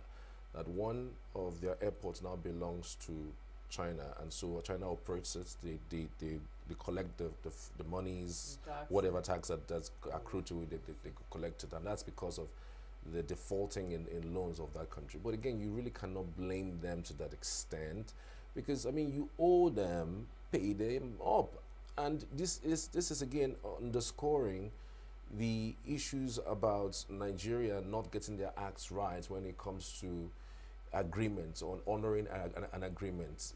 In Nigeria, we see that happen every day. But you cannot do that with an international organization or with a country like China that has value and premium for their monies that they've given you. So Charles, but why do we keep borrowing? Africa is blessed. Among other continents, Africa is blessed. But we can keep going back and forth on this. But we have our newspaper headlines we want to read out, and also the reviews. So we'll go for a break and we'll be right back. This is Signature Morning on Signature TV.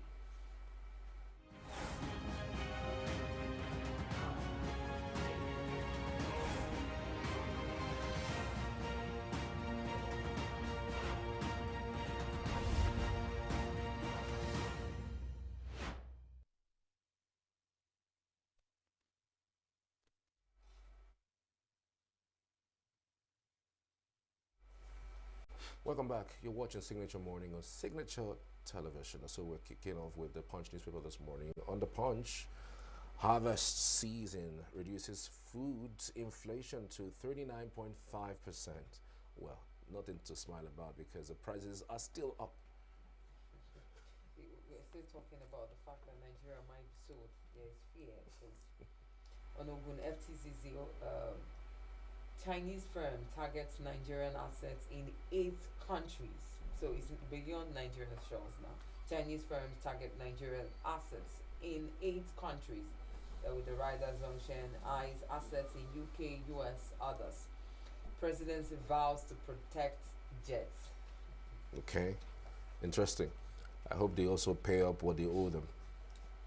MPOX, federal government tightens border surveillance as cases hit 39. Secretariat track.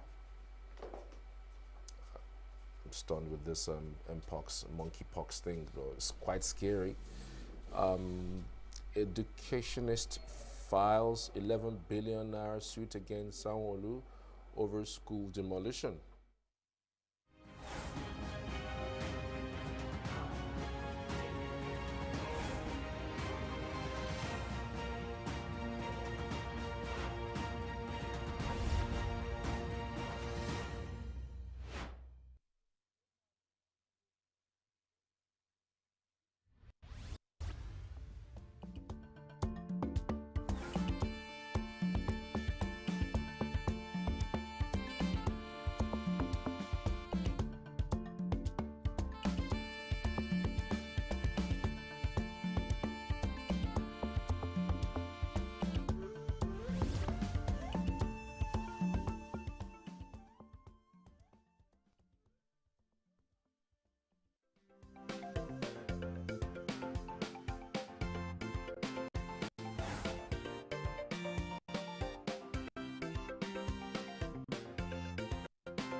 And we are on the Daily Trust this morning. And on Daily Trust, petrol pump price nears 1,000 naira per litre in FCT states, with the rider supply on off nationwide.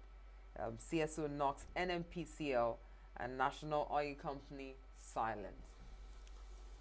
And just below the mass presidential jets, federal government Ogun rebuff Chinese firms' claims. Mixed feelings as inflation drops in July. Monkeypox. Federal government puts Abuja, Kano, Lagos, 6 others on high alert. APC dismisses claim of Ganduje's replacement. Fixes September 12 for next meeting. NJC OK's Kekerokun as CJN, 28 others as judges. Why EFCC is holding knock on chairman. APC dismisses claims of Ganduje's replacements. Fixes September 12th for next meeting. Flood. 3.7 million Kano residents, 362 communities at risk, NEMA, with the rider says 227,494 persons affected in 27 states. Jigawa death toll hits 22. Moving over to the These Day newspaper. On a These Day, above the mass, federal government launches $500 million FX-denominated local bond. Offer opens on Monday. Federal government to Chinese firm. Our jets are sovereign assets, immune from any seizure. With the rider commences legal diplomatic moves to recover seized presidential aircraft. Ogun takes steps to vacate other fault legal process by foreign firm. Obi demands explanation, says situation embarrassing. How Mele Kyari rescued Nigeria, increased oil production by 60,000 barrels per day. With the rider, First EMP narrates how NNPC saved company. And we're moving over to the Guardian newspaper. The Guardian newspaper. And on the Guardian newspaper, pages 4 and 5. Nigeria awaits Los Angeles Olympics after Paris 9 billion pour outing. And still on the Guardian, falling food prices moderates inflation spike amid stability or sustainability concerns. Bauchi Emirate withdraws senator's chieftaincy over alleged disrespect for governor. Monkeypox, NCDC places airports, seaports, states on high alert. Senate defends running costs for lawmakers. NJC recommends Kekerokun as CJN, 28 others judges. Address hardship to avert another protest. Denta tells Tinubu. Okay, sorry about that. Court orders for feature of $2 million shares, properties, links to Emefiele. And on page 7, international embarrassment, says Obi as federal government moves to recover seized jets. Really embarrassing. Super. Let's move over to the Vanguard newspaper this morning. On the Vanguard, below the masts, federal government, Ogun government battle to recover seized presidential jets. NJC recommends Kudirat Kekereekun as CJN, Chief Justice of Nigeria. Monkeypox. Bielsa leads as NCDC confirms 39 cases in 33 states and the FCT. Igbo professionals condemn Igbo Must Go campaign. Okay. Mixed reactions as federal government plans to boost external reserves by $500 million FGN bond. Federal government mediates between discos, man over electricity tariff hike. Okay.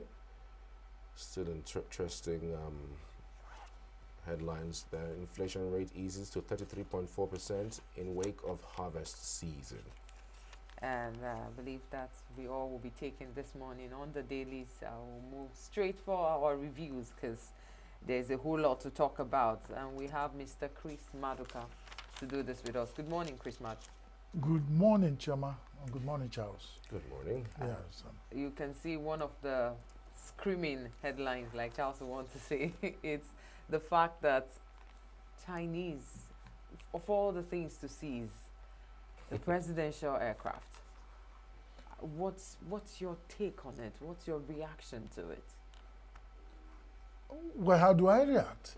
If you owe me money, you don't tell me what to seize your property. I mean, is the federal government owing Chinese government?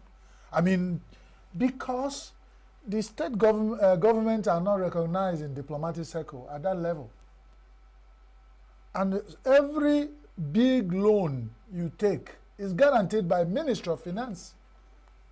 So it's like if you borrow money and I'm your father and I stand surety for you, it means if you don't pay, you don't pay, I arrest your father or I seize the property of your father. No, but there's usually a collateral that is actually given when you're signing such No, things. no, I don't think you understand at the level we're talking. You're not talking about going to bank, the commercial bank in Nigeria to borrow. We are talking about international level of borrowing. And it's not 2 naira and the 3 naira we're talking about. And the people you are talking about are the Shylocks. If you are dealing with somebody, you know their disposition. The Chinese are not people who you want to do all this way we talk in Nigeria without seriousness. They have moved with action. And now you begin to talk. And those are the things you do to Nigeria. They know they have been here. They are in every corner. They know our government and the way we reason. They know it's only when you hold Nigerians to the balls.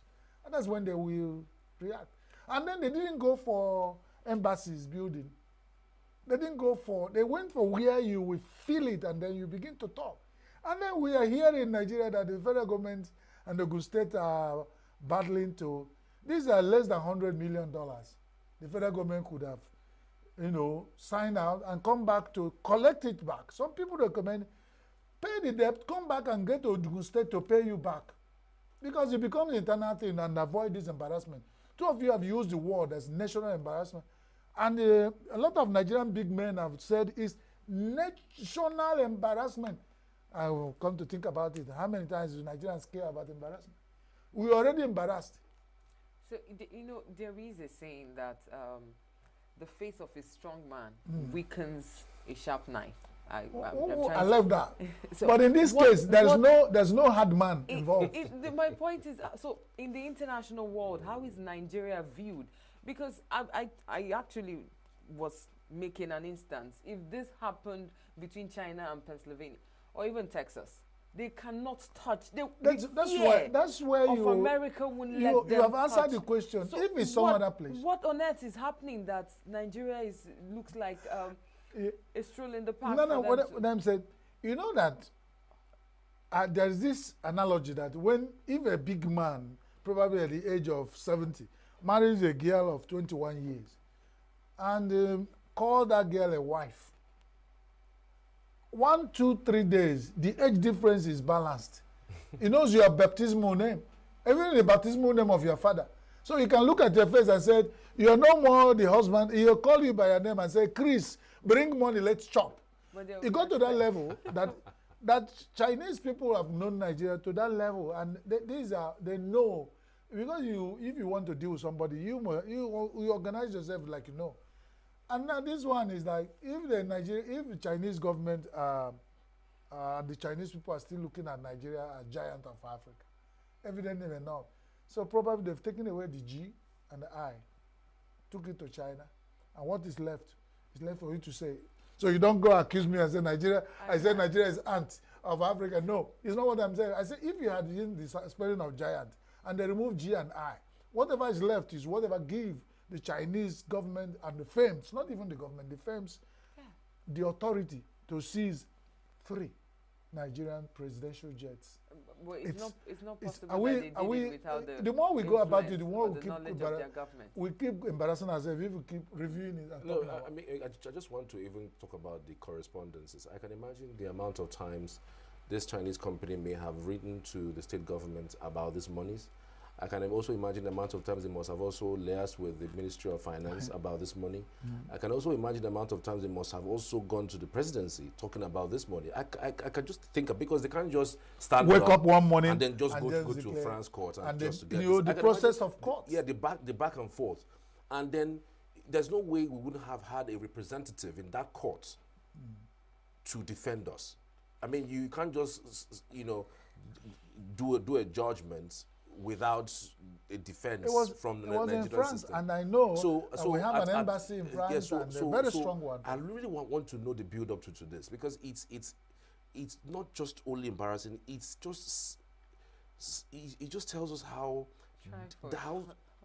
I don't want to use a word that can really be deteriorating, but how did it come to this point? Like, even the Ogun State governor, the current governor, couldn't do anything about it, couldn't have a meeting with the presidency, couldn't borrow to actually offset this bill, couldn't do anything about it. Up until this time, it came up to the point of seizing a national asset, not just a national asset, a presidential jet. Now, this is a lesson. They just want to use it to shock Nigeria into its position.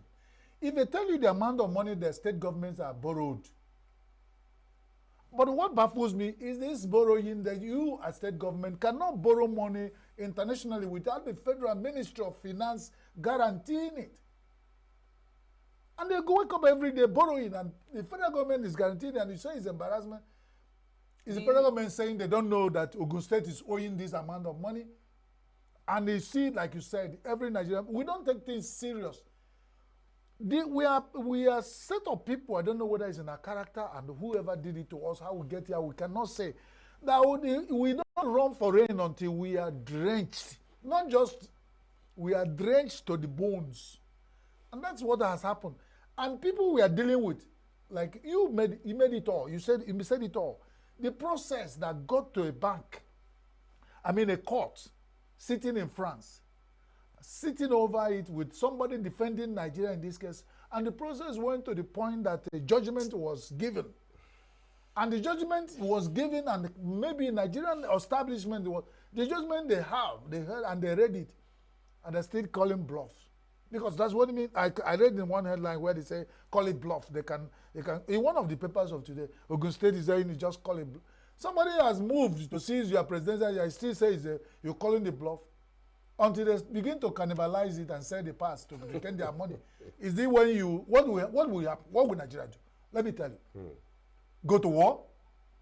With China? And no, it's not you going. So why not stop? Why not stop the rain before it gets to this place? But Nigerians won't do that. They will be swimming until it gets here. The next thing is here, and they start doing all those drowning mounds. Does it even look as if our head is up above the water in any way? No. That may be another one, because Nigerians can always come for you when you say that. They won't go for international things and save us. And this is happening. The head of people are up, but it's just to ask, are those heads that are up working? That is the question. We have a lot of heads that are standing. And people who are surviving on Nigerian money as salaries and allowances, big one, that are supposed to save us this embarrassment. And they are now resigning. Some of them are still sitting there. With this national embarrassment, they are still in there talking from both sides of their mouth, telling us lies. They cannot justify why we should get to this level of embarrassment. And nobody is losing their job. Can it happen another place? So you know we have a culture of rubbing oil on issues that are serious until we are all messed up. And we keep it's coming. What I was trying to tell you that China just shocked us. If you take the amount of money that people win when they see the move of Chinese firms doing this, they will now comfort and say, is this possible? Chinese are taking the bold step and confidence to challenge the federal government. You can't have a son who is stealing around the world, and when they come into face, they call you to come, you say you don't know. You have to, whether you know it or not, because when the going was good, all the money they borrowed, what did they do with it? If they are borrowing to produce, you can't owe because you'll be servicing the debt. We borrow and consume, use it to pay salaries, and use it to travel abroad and satisfy our side chicks and all that kind of thing. And the money will go down over years. And this money was not borrowed just today. So it has sat there for a long time without anybody feeling that you can walk over it. Chris, and we believe that it's not China that we borrowed, alone that we borrowed money from. So like you highlighted, if China is able to come out to first do this, what happens if every other nations begin to seize debt? People come for debt when you over a long time, it now become clear you cannot pay. They now find a way of getting back their money. So others we are owing has not gotten to that, but they then know that there are possibilities of way to recover. No, maybe, and they were like we're pitying the government, but when they have seen another move, other firms of Chinese companies that have felt that, and they said they're still targeting Nigeria. Chinese firms target Nigeria assets in 8 countries. 8 countries, yes. So I'm just thinking, really, the magnitude, because this happened in 2007. Okay. And so look at the amount of money, what it is now. I want to actually look at that judgment to see the extent, because that money at that time than the money now, I'm sure that it must have appreciated. So are they asking for the value at that time, or they're asking for more because of the default, and then for damages? You know that these people, like I said, they have this Shylock mentality. As the money, you owe money, as the either appreciate or depreciate, that's what they use. They use current market value of the money you are owing. And when they put at $74 million US or whatever, they didn't even say, because these are people who are very wise and diplomatic. So what currency? And we're talking about 74 million. And let's just say put it an average of 100 million minus plus, because the process of liquidating this money and over time will take about 100 million, all the process involved. And they're talking about the demurrage, those jets are accumulating wherever they are parked under the surveillance of Chinese companies who have said they've taken position until you pay us. So we really need to sit up. I pity the presidency. I'm sorry. The guy, I don't jealous his position at this point, but as you surround yourself with people who think, I don't know whether... How much of a lesson can we learn, especially for states? Because we know states go out of their way to borrow monies, even monies that they don't even need. I mean, every state is indebted in one way or the other to either one company abroad or one government abroad. I don't know whether we haven't learned any lesson. The lesson that we are hoping that the federal government will learn is, now through federalism, you apply it, you set. There's a way my people put it. They say that you escort a visitor to a certain level, and they say bye bye. There's a limit to what federal government can now guarantee and stand for state government, so that somebody else will not go and remove water from bitter leaf soup, leaf, and then somebody else is feeling the bitterness. Like they say, the goat will go, and a dog will go and eat human feces, and goat will have a spoiled teeth. It's not, that should be the lesson which the federal government should take. Let's begin to review some of our templates, the documents we are using to operate as a country. Absolutely. And when we look at it, when you are borrowing as a governor of a state, you know that you are borrowing your state out, not federal government. You don't sit somewhere and look at what is happening in Nigeria. I've seen that 36 state governors are just home and dry, coasting dry. When the federal government is having the headache, everybody is talking federal government, President Tinubu. Even the monies they were giving, they are now accounting for it. It's still President Tinubu, the federal government. Absolutely. And they sit quietly, taking all the bullets. It's high time they come out and sit and call for what they call State of the Nation, Conference of State, whatever they call to bring all everybody together and said, from this point forward, let's review what you are owing. At what point the federal government come in to pay the debt you owe. True. You owe. And so that you don't go sit there and you travel or those one of things, maybe excuse you are going for health, and you go and negotiate loan in Athens and come back and they keep quiet. Some of the documents are even hidden. When you leave office, they bring it up. And people will start answering for offense they didn't commit. Yes. And it's an error. It's an error, and it's heartlessness. And this sincerity on accountability, and that's why the government of Nigeria don't operate with transparency at all levels, even at local government levels. They hid some things under the ground, hoping that tomorrow, and that's what I said. That's what brought us to the point we are. Everybody who gets there do not care about tomorrow. And some of them will go in and sleep with their wives and give birth to 10 children. And they don't care how these children will live. They think we're stealing these monies, they can protect the life of these children. Without knowing they are putting these children in difficulty. Everywhere, the big men, everywhere, they are building towers of barbers and prison yards. Still, they are not secure. They can access their houses in the most beautiful places they can live with their people because they are running away for security. What is pursuing them? Because they have not sorted out what they should do. They chopped our today, yesterday. And that's what is the problem. Everybody is in trouble. Probably they are suffering it now. They are not equal the cost. But let's start with them. They today have realized that tomorrow is coming. That as a governor, as a minister, as president of Nigeria, that Nigeria, you might go and Nigeria continues. Right. If they have that mentality, they will be very, very conscious of policies and decisions they are taking now. Right. Okay, let's talk about the harvest season. The latest NBS documents or numbers show that inflation has reduced from 40%, 42% food inflation to 39.5%. Some people are saying 33.5% in the month of July. We're in August. Because I know that when I went to that market, I met that. I'm waiting for you. You didn't like the outcome? The Nigerian Bureau of Statistics, what they call it, NBS? NBS. I need to see their DG. You need to come. We go to a market together.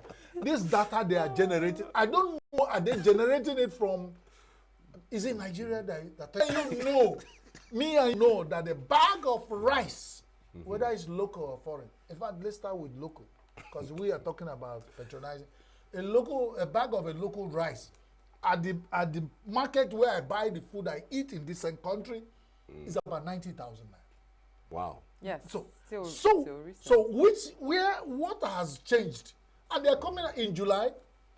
They didn't even say August. It's in July. Even in August. So if that happened in August now, in July, they have not given us data for August because let us stop releasing these annoying figures. Let them send, not to stop MBS from sending live surveyors. They have offices in Nigeria because we also have the cases of leadership because it's something we are delving into. Leaders who are not living where they are leading. Inflation.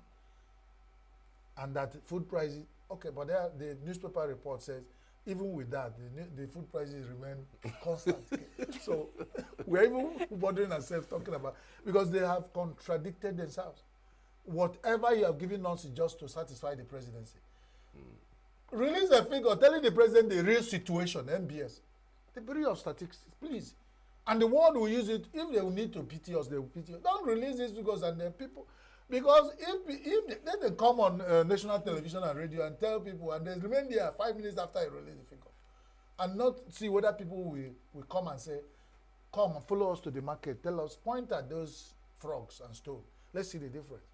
A cup of rice, mugu of gari. Tell us, as at January to February, March. Now tell us the figures you are releasing. Now, how much is it today? Let's work it out together. Don't stay somewhere and releasing figures that are causing trouble. It will sound as if some of people are troublemakers. When they are talking about the reality and you're telling lies upon their head in the name of statistics and data generation, infographics, all those Oyibos they talk, they will see somewhere be using certain languages that nobody in Nigeria know the meaning, just to get away. Right, and even there's a senator, he was invited for a TV program. He said he doesn't believe in the statistics when he was told that headline inflation for food is over 40%. He said he doesn't believe in it. Every sincere person in Nigeria will save his head. You don't just come and agree that things are working when it's not working. And people are saying, we are dying, there's hardship, you keep telling us. Let's see it. Are you saying that these people are feeling, they're not human beings, they're not feeling this and they're telling lies? How many Nigerians will tell you lies that there is hunger hardship? You are using figures, we have figures, data generation and all those things that you plot, and will it solve the problem? Let's start seeing, even despite food, the season of harvest, this season of harvest, we cannot go to the market and buy yam for 2,500 naira. A tuber of yam is 7,000 naira an average tuber that we used to buy 500 naira. Charles, I mean, how many families, and they're eating on this, and nobody's talking about balanced diet. You said 500. They used to buy it for 100 naira. A tuber of yam was bought for 100 naira. If you go that as and you like, we are dreaming. We are living in a dream world. Let's start even getting to the point where it was 2,000. We're begging for a tuber of yam. And the season where the new yams are out everywhere in the market is still 10,000, 7,000 per tuber. And somebody says somewhere, generating figure that inflation, I don't know. Now, well, God help us. Go ahead generating figures. But we are living in the street said hardship and hunger is still there. Please help us. Right. Because the hardship and hunger, we don't even have time to listen to data and all these things. Right. Another headline is the fact that Senate is out defending the 21 million naira running cost. Previously there was this controversy. The RAMFAC chairman said it's just 1,006,000 or 1 million something. It's about 12 million naira, 12 months that senators receive.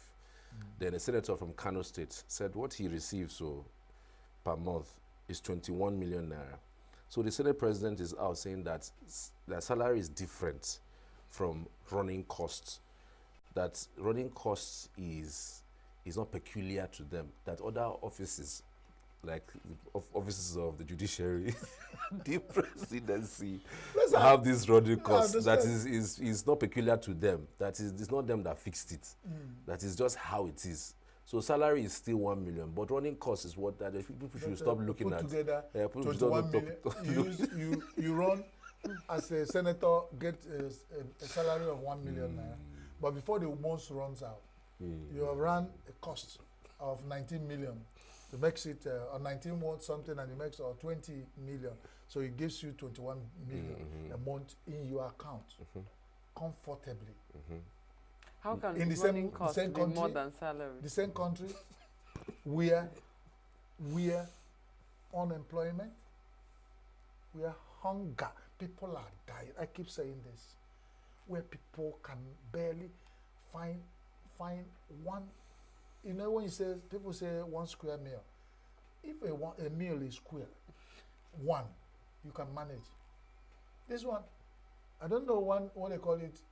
What are those shapes that they will give you a square? What are the opposite? One squareless, the one shapeless, one shapeless meal they cannot afford. I'm telling you.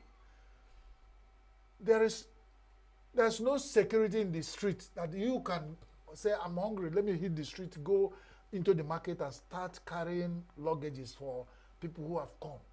Because you go to the streets now in Nigeria, you hardly find people. I was coming to this place this morning. I was asking the keke man that was carrying me, why is the street empty? The keke was shouting where he was going to the destination. Only me inside keke from my house to this place. And so when the man was telling you the price to pay, you want to argue, the man will come down and, settle you with fisticuff. Because the man will fight you and say, I carried you, only you from, have you seen passengers on the road? And if I give you a figure to pay, you are arguing. There is a problem. I don't know what the Nigerian establishment is waiting for before they realize. Because if they had come out and said, we know, and they're taking some tangible steps to solve this problem, they are talking from both sides of their mouth. Tomorrow the president will plead and apologize and said, please, we are doing something. The next day, one person working for the president will come and counter the whole thing. And we don't, it's like they're using this to mark time, and people are dying every day. Certain things that are following up with the causing of these problems are coming up. Crime rate is high. Now, insecurity is breakneck. Everything seems to have collapsed.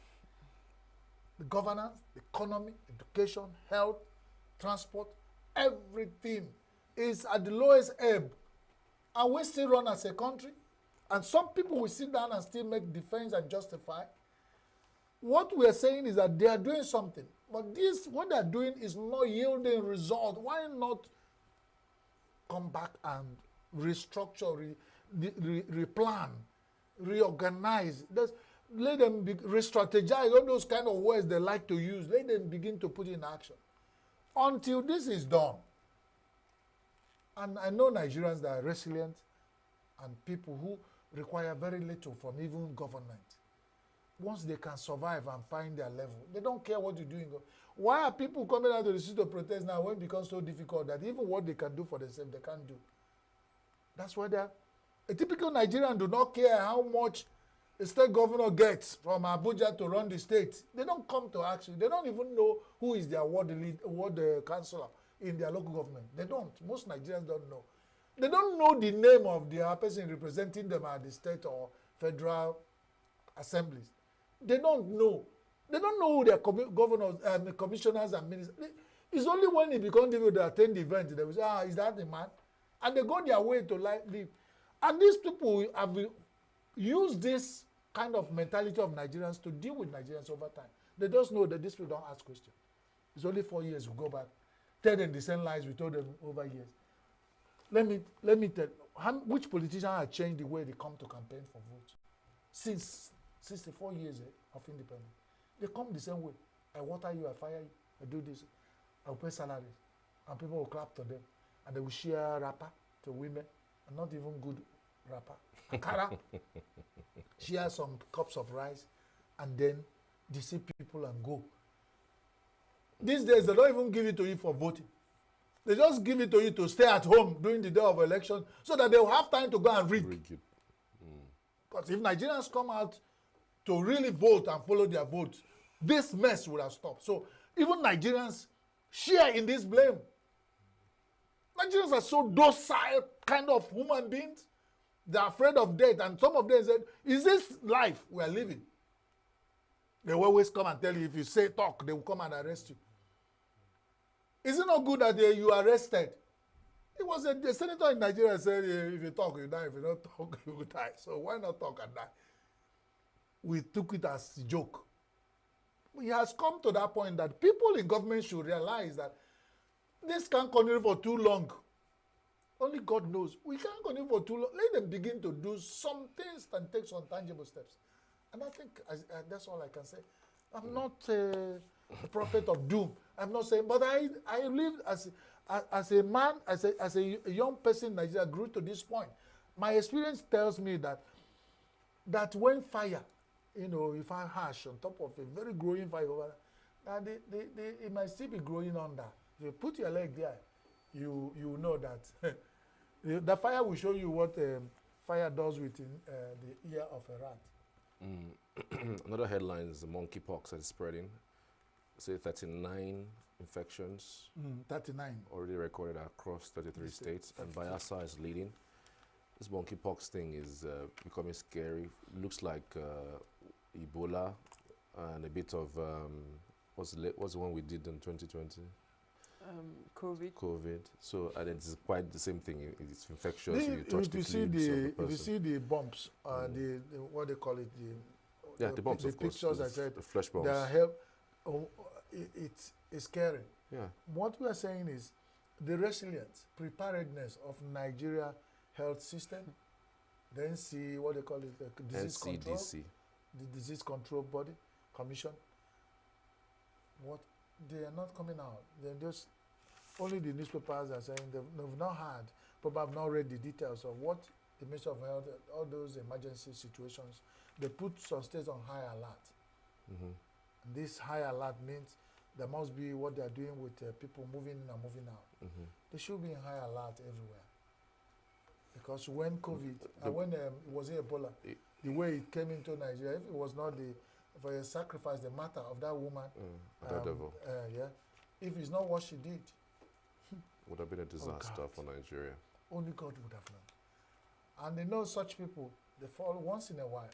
Because this one we're talking now, people are hungry and pursuing how to buy a cup of rice, and nobody is interested in the monkeypox. And like Nigerian situation, let God, please, let it not happen as it happens, everything happens in Nigeria. We get there until we are drenched, we start running for the rain. God, it can never happen. Because this monkeypox now, when we talk about it on this station, some 3 days ago, we had a figure of about 22. This morning we have 39. And the bet you me, if care is not taken, before we have opportunity of another newspaper, we bring it as headline, the next, we might be talking about 400. So why not? And they know, what are they telling the people? Because I know by now, public enlightenment, because when people will sit down talking about budget and talking about eating kola nut, granite in the offices, Ministry of Health, people sit down there, they will CDC, and they will talk and speak Oyibo. Before they do it, the figures will get to 1,000. It's at that point. I was in a KK, somebody said, this pothole, I was passing this road, I know when it was just tiny.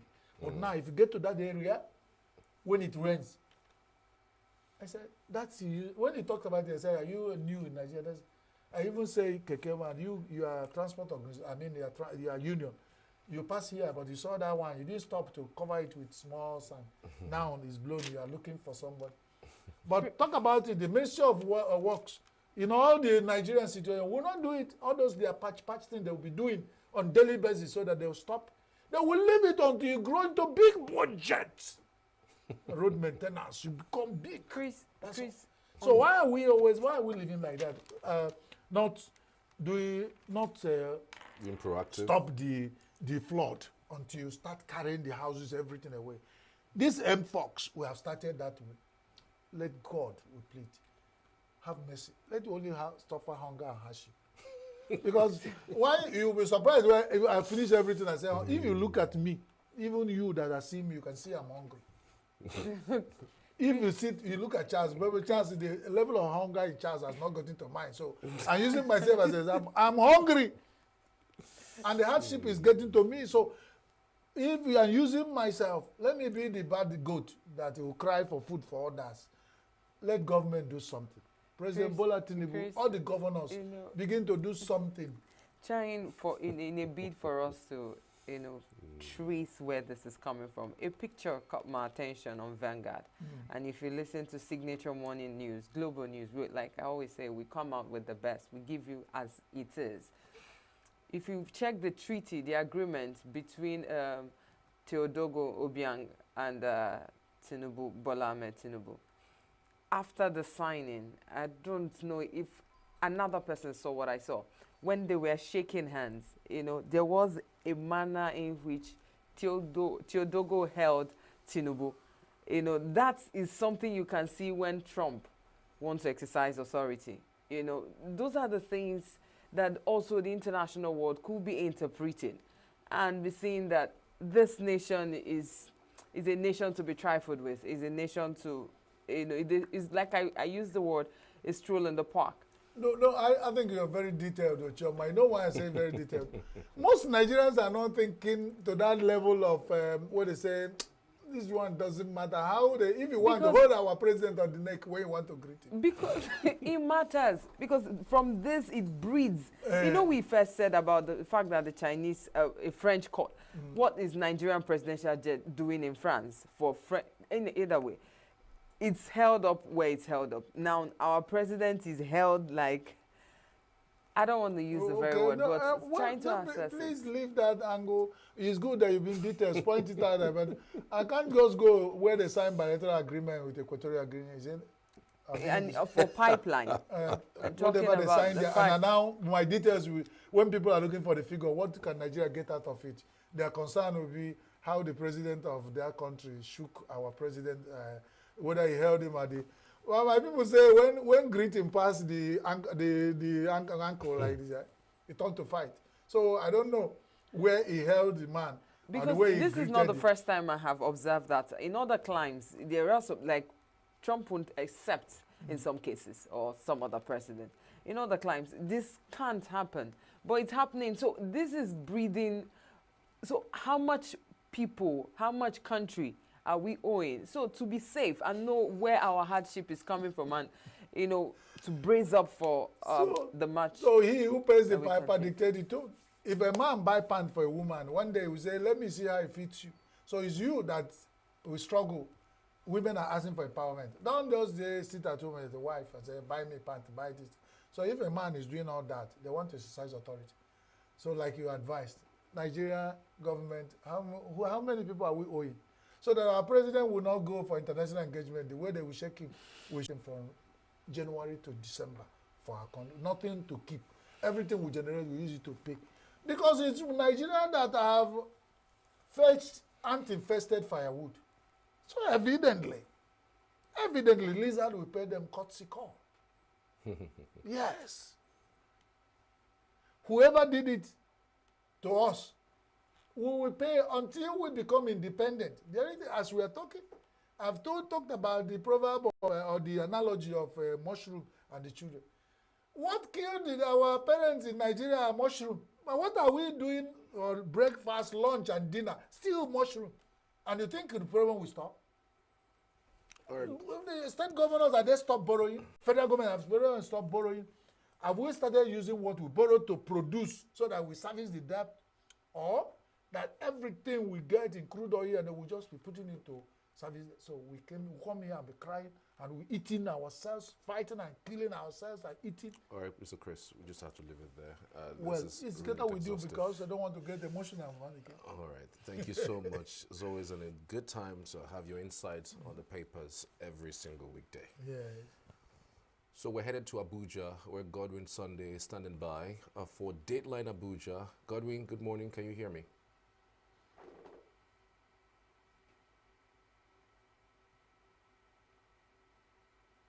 Hello, Godwin. Yeah, okay, you're loud and clear. Good morning, Charles. Good morning. Good morning to you. How's Abuja today? All right, Abuja is calm, it's cool and calm. As you can see from the weather in Abuja this morning, it has been a raining morning here in the Federal Capital Territory of Abuja. We're experiencing a heavy downpour since morning here in the Federal Capital Territory. A lot of things to look out for the Federal Capital Territory this morning. One of the first things to look out for is the fact that we have heavy traffic on the roads in Abuja this morning. Heavy traffic coming in from the Nyanya axis, that is coming in from Chikoi down through to Karo, then back to Nyanya. Then from Nyanya down to AYA, there's heavy traffic on that axis this morning in Abuja. Then also, we also have heavy traffic coming in from Kubwa. That is, if you're adjacent, if you're coming in from Nasarawa State, you're getting from Kubwa, Zuba, Day. There's heavy traffic because of the downpour, and also we're experiencing traffic here at what they call it, at Galadima and Guaripa. Heavy traffic due to the rain that is. But one thing that is very funny this morning is Charles, I don't know why it's raining in Abuja when other states are experiencing every August break at this point, because already in August, we're supposed to be experiencing August break. So I got in touch with a resident in Abuja to help us shed light on some of this issue. So to talk to us about what's going on and what they think about the weather in Abuja this morning. So this is Ayo, and they will joining us today to help us make sense with the conversations that borders on Abuja weather. So Ayo, good morning. Yeah, good morning. All right, so let's get you react to some of these issues right now. In Abuja, we're experiencing heavy downpour in Abuja. It's supposed to be August break. What do you think about this? Well, what I would just say is that as far as Abuja is concerned, I think this season God wants to like just bless us with the heavy downpour of rain. Because talking about other states experiencing the August break, I called my dad this morning and what he told me that there has been no rain for the past 3 weeks in Kogi State. And also going back to Niger State as well, where I school, I think I've been in touch with friends telling them how it has been raining in Abuja, and they are telling me that they have not experienced rain for the past 2 weeks. 2 weeks. So I just pray that this heavy downpour of rain, just like the one we experienced at the early hours of this morning, like help the farmers so that the it will like the food so I just this period of time that Abuja is blessed. Like just like you can see, the weather is calm, and people are up with their daily activities again. If not for the gridlocks that is going on within the route of Yanya axis, also Galadimawa axis, due to the heavy downpour of rain. So that's just what I have to say. All right. So again, Ayo, we know that a lot of due to the downpour, a lot of security challenges. This can pose a lot of security challenges in the federal capital territory. What do you make of the security challenge so far experienced in Abuja? Will the rain also accelerate the security challenge in Abuja? Oh, okay. Talking about the security challenges in Abuja, with the heavy downpour of rain, like just like you said, and we are also experiencing gridlocks in some of these axes. We know whenever there are gridlocks like this, like the security operative need to be very very alert, because once there is gridlocks over some route like Nyanya axis, we also have this bad boys around trying to like okay make away with people's phones and all that. So the security operative need to be very very alert at this period of time, whereby okay vehicles need to like slow down at some particular point due to the heavy downpour of rain, most especially the routes whereby there are no much drainage, and they need to like okay slow down due to stagnant water or erosion flowing in that particular axis. So I think the security operative need to be very, very alert at this period in time. So Charles, you can hear it from Abuja residents, and they are saying the same thing. It's not raining in Niger State. It's not raining in Kaduna. It's not raining in even Kogi State, but Abuja is experiencing a heavy downpour this morning. And like I have said, it's a blessing for people living within the Federal Capital Territory. But that's for Abuja this morning. But then again, we have a lined up activities that's happening this morning in the Federal Capital Territory.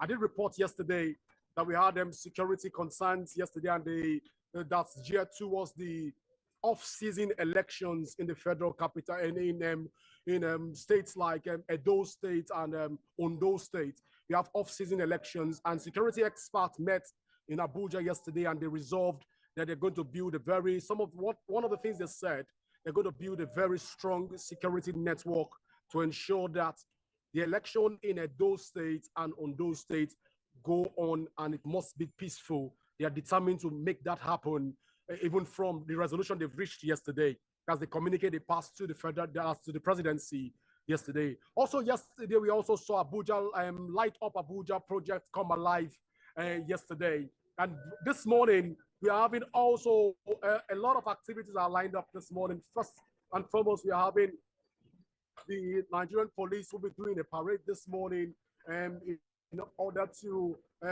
safeguard the people of the Federal Capital Territory and give their reassurance that Abuja is safe. And thereafter, we also have other lined up activities that we are still trying to keep track with. But as soon as they come up, we will keep you abreast with what's going on in Abuja this morning. Let me return back to you, Charles. How is ENUGU this morning? It's fine, really. I mean, we don't have rains too in Enugu. I was wondering if this August break, like you mentioned, Kogi isn't raining, Kaduna isn't raining. It isn't raining in Enugu, even though the weather has been pretty cool and cloudy. But we hope that the rains return because farmers are beginning to complain. But let me just ask. I don't know if there's time. That may not be any time, but I wanted to find out the details about the area mama, the cross-dresser who passed on. We understand police are investigating that matter. I'm sure that you're going to give us a report a little later in the day, or maybe tomorrow. All right, we're headed for a short break. When we return, we'll switch gears to another discussion. Do stay with us. This is Signature Morning.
Welcome back.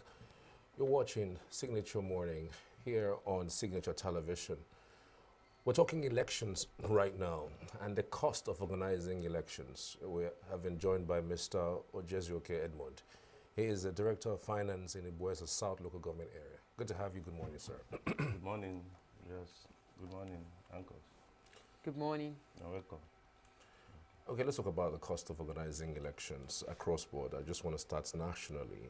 We see that the numbers keeps increasing every 4 years. Even the ones that are off-circle, state elections, it keeps increasing every year. And then you wonder whether, you know, things get expensive by the day, or that the materials that are being bought, keeps adding monies, or whether it's because of the devaluation of the naira or an instability in the cost.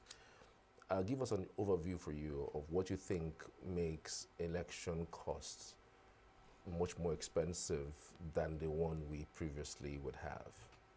Thank you so much. You see, one, the cost of living, especially in this part of the world, is coming unbearable. And as such, it touches every aspect of life. And again, when it comes to issues pertaining to election, you find out that a lot of tricks and intricacies happen. But we all, in our minds, know exactly what we feel that happened. And that, if you compare what happened in Nigeria to other countries like Kenya, and a few other countries in Africa, for instance, you see that things are not being done the way it's supposed to be. And that helps increasing the cost of elections in this part of the world. And at the end of the day, not even that you get exactly what you want from the elections, but at the end of the day, you see what, like in Nigeria today, we have crisis. And I believe that if I've gotten it right, based on the cost of that election, all these crises won't be coming up. You understand? Then if, go to Kenya now, they are in chaos. A lot of things. And at the same time, you put more money into elections, and at the end of the day, you won't see the value, and masses will be suffering. So the cost might be, one, inflation in the entire system. Two, bad governance. The people at the helm of affairs are not being honest to the masses. Two are for sure. If you can budget over 313 point something billion for a particular election, and at the end of the day, you see the outcome, I don't think that we are being fair to the masses. I mean, in a country where we have poverty, we have all sorts of inflation, headline inflation, food inflation, education is nothing to be written about, our infrastructure is dilapidated, that you mentioned over 300 billion. I mean, one would think, as you have mentioned, it may not be justifiable to have that amount of money spent, so-called. But then some people will say if you don't give that money, you won't get the rights, election. For you, what do you think will be then a calculated estimate of what an election would be in terms of amounts? See, for us to have a good election, it doesn't necessarily mean that big amount of money being pushed into that election. We need people that have integrity and honesty. We need good managers of our economy. If you have bad managers, any amount of money you like, put there. At the end of the day, you still get a wrong result. So what I feel we should do is to have it right at the helm of affairs. Put the right people there. Those people that have integrity, those people that have fear of God, they are the people that can change the whole thing and then reduce the cost. Reduce the cost of that elections. Until we get it right from that angle. If you like, put all the money, budget every money in this country towards that election. At the end of the day, if you don't have the right people there, you still have failures. Okay, how much of education do you think people should have in an election of our magnitude? Because the cost of election is one thing, because you always talk about the fact that the amount is too much, but it's just for that election. But do you think a budget for education, enlightenment, and even rural engagement is important in, for sure, electoral process? For sure, for sure. We need to enlighten especially the rural people. In rural areas, you don't have much enlightened people there. They believe in maybe their leaders or the opinion molders. But many urban areas, many cities in the town, people can reason, can separate the wheat from the chaff. You can say exactly, this man told me this thing, but this is not the right thing. This is the right thing to be done. But in rural areas, people, you have influencers. They believe in somebody, they believe in Mr. A, they believe in Mr. B, and whatever thing Mr. B says, that's the end. And that is what Mr. B says, this election will go like this. Whether it's right or wrong, they don't want to know. That's the rule I'm talking. So the agencies that are responsible for enlightenment in this country should put more effort towards that. I think that is where we need to budget more money.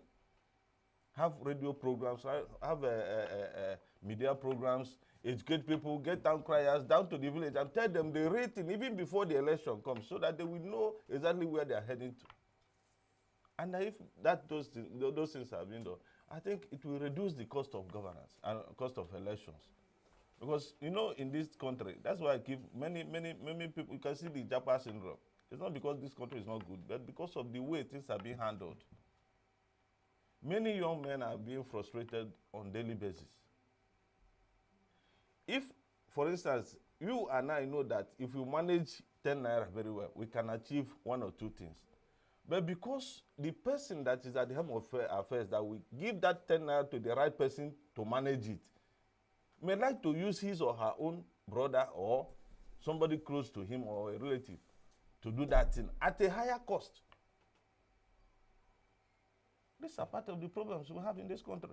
And until we get it right from that angle, and that's why I said earlier, until we put the right person at the right place when it comes to issues of election in this country, that's the time we might get it right. You spoke like somebody who is in it. Can you tell us a little bit of the components of budgeting for an election? What does it contain? The budgeting of an election, and what takes the most chunk of the monies? What doesn't take the most monies for you? What are those things? What are the components of budgeting for an election? Well, I can't talk as an expert, but I can give a view. Okay. You see, when you are budgeting for election, you budget for public enlightenment. You budget for electoral materials. You budget for personnel and other resources that needed for that election to be carried out. Logistics? And that's logistics, okay. yeah. So when you budget clearly, and even if you are budgeting without putting the right people there, I think you mess the whole thing up. I think there's also a portion for training, because the right people would come with training them. Of course. You know, so are you saying training so far in our electoral system hasn't worked to the extent that we're yes, having it hasn't worked to the extent that we've got, that will make us to get it right. We need to invest more in training and retraining. And doing this, we need to get people that are qualified for that particular job, that have natural instinct for that particular job, that have the desire for this country to move ahead. The people that have the desire for a better governance, for a better Nigeria. Until we have that kind of people in mind when we are doing one or two things pertaining to election, we may never get it right. Wow. We also talk about security, because even in the last election, INEC was complaining about the fact that some of their materials were destroyed. I think part of them was in the southeast, some in the southwest, and they were screaming that those things will be replaced. And some places, in fact, in Imo State, in the last governorship election, there was no, election at all because of security yes, concerns. we all witnessed that. I think that security is one of the other major aspects of that one apart. The majority security is supposed to be number one, because in this country now, anything can happen at any time. You might be thinking this way, others might be thinking the other way. And I'm sorry to say this, many politicians that feel that this thing may not favor them, they can go ahead and do anything. Take a typical example of this last protest that happened in Kano. Instead of people to protest along the way and go normal, they went into the court and vandalized the whole court. And you see the result. So I think that security should be number one. Enlightenment and others. So we need not to. Our personnel, our security personnel needed to be equipped and enlightened. Do you think that the budget or the provisions of the monies for INEC somewhat compromises the integrity of the election of some sort? Because again, they say the person who pays the piper dictates the tune. And we know when INEC does his budget, it sends to the body that allows the monies to come. And we know Ministry of Finance is under the presidency, and the presidency, you know, appoints who he wants to be the INEC chairman. So do you think that somehow this thing is somehow connected to the fact that the integrity of the INEC would be jeopardized if the budget monies is not met? For sure. But left for me, I don't think the executives should remove their hands in anything, how do you call it, in appointing the INEC or the electoral officers. There should be an act. It should be separate, so that we can have what we call free and fair election. Just as we said, he who pays the piper dictates the tune. If the INEC is very, very separate and can get their budget so that they can do whatever thing they feel like for a good and proper election in this country, I don't think that any person can influence what they will do. And they will come up with something reasonable, something that will be acceptable to every person. Do you think the last election was acceptable to everybody? No, I don't think so. The last 2023 elections? I don't think so, especially the presidential election. Okay, the presidential election, yes. Not the gubernatorial election. Not the gubernatorial election. So, but you think the gubernatorial election met the aspirations of Nigerians, but the presidential election did yes, not to meet? at least 80 to 90%. But that of a presidential election, no. I don't think so. Well, why wouldn't you think so? You saw the whole thing. Now we all are witnesses to that. We all are witnesses to that. Now you see. We have a process where we need to get our result clear. All of a sudden, everything disappeared, and we went into manner. Why? At this modern age. So that alone brought about doubts in the whole process, especially that of presidential. You saw the legal tussle that happened. At the end of the day, we came up with this result. If an ordinary person in the street knows that that might not be the real result. Do you think introduction of technology in an election helps to douse some of these things that you're saying? We tried it in the last 2023 election. What happened? They abused it. We held a House of Representatives, Senate, and that presidential election on the same day. Yes. The process for that of House of Representatives went well. That of Senate went well. And at the same time, the same process of that presidential election couldn't go. What happened? Is that not electronically managed? It's technological managed now. So what happened? That's why I said we need to put the right people at the right place. If we had the right people at that thing could every person was watching the whole thing on screen to get the result the way it's supposed to be. All of a sudden, 1 out of 3 disappeared. We started having problem. Every other one went well. What happened? The same system, the same day, the same time. So we need somebody, we need to have people, the right people at the right place. So all these things can be happening. Had it been that the election went well and everything moved the way it's supposed to be, nobody will today go to court or doubt any person. We wouldn't have any doubt in mind that this thing couldn't go this way or went the other way. No, the INEC said there was technical glitch. Only for that of presidential? Maybe because of the system. That's the point. Now, is it not was the election not electronically managed? So ICT managed now. So technology hasn't even really solved our problem for electoral malpractice. Technology can solve it if we will allow that. So you think human manipulation was what cost? For sure now.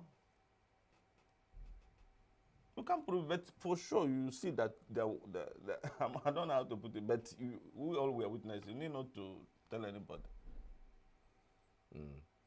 We understand that international communities sometimes even come in to donate funds to INEC bodies, even go as far as even do that for off-cycle elections for states, and even some of them will come to observe the elections that we have had in the past. Some of them sometimes even release statements on how whether they are satisfied with the elections or not.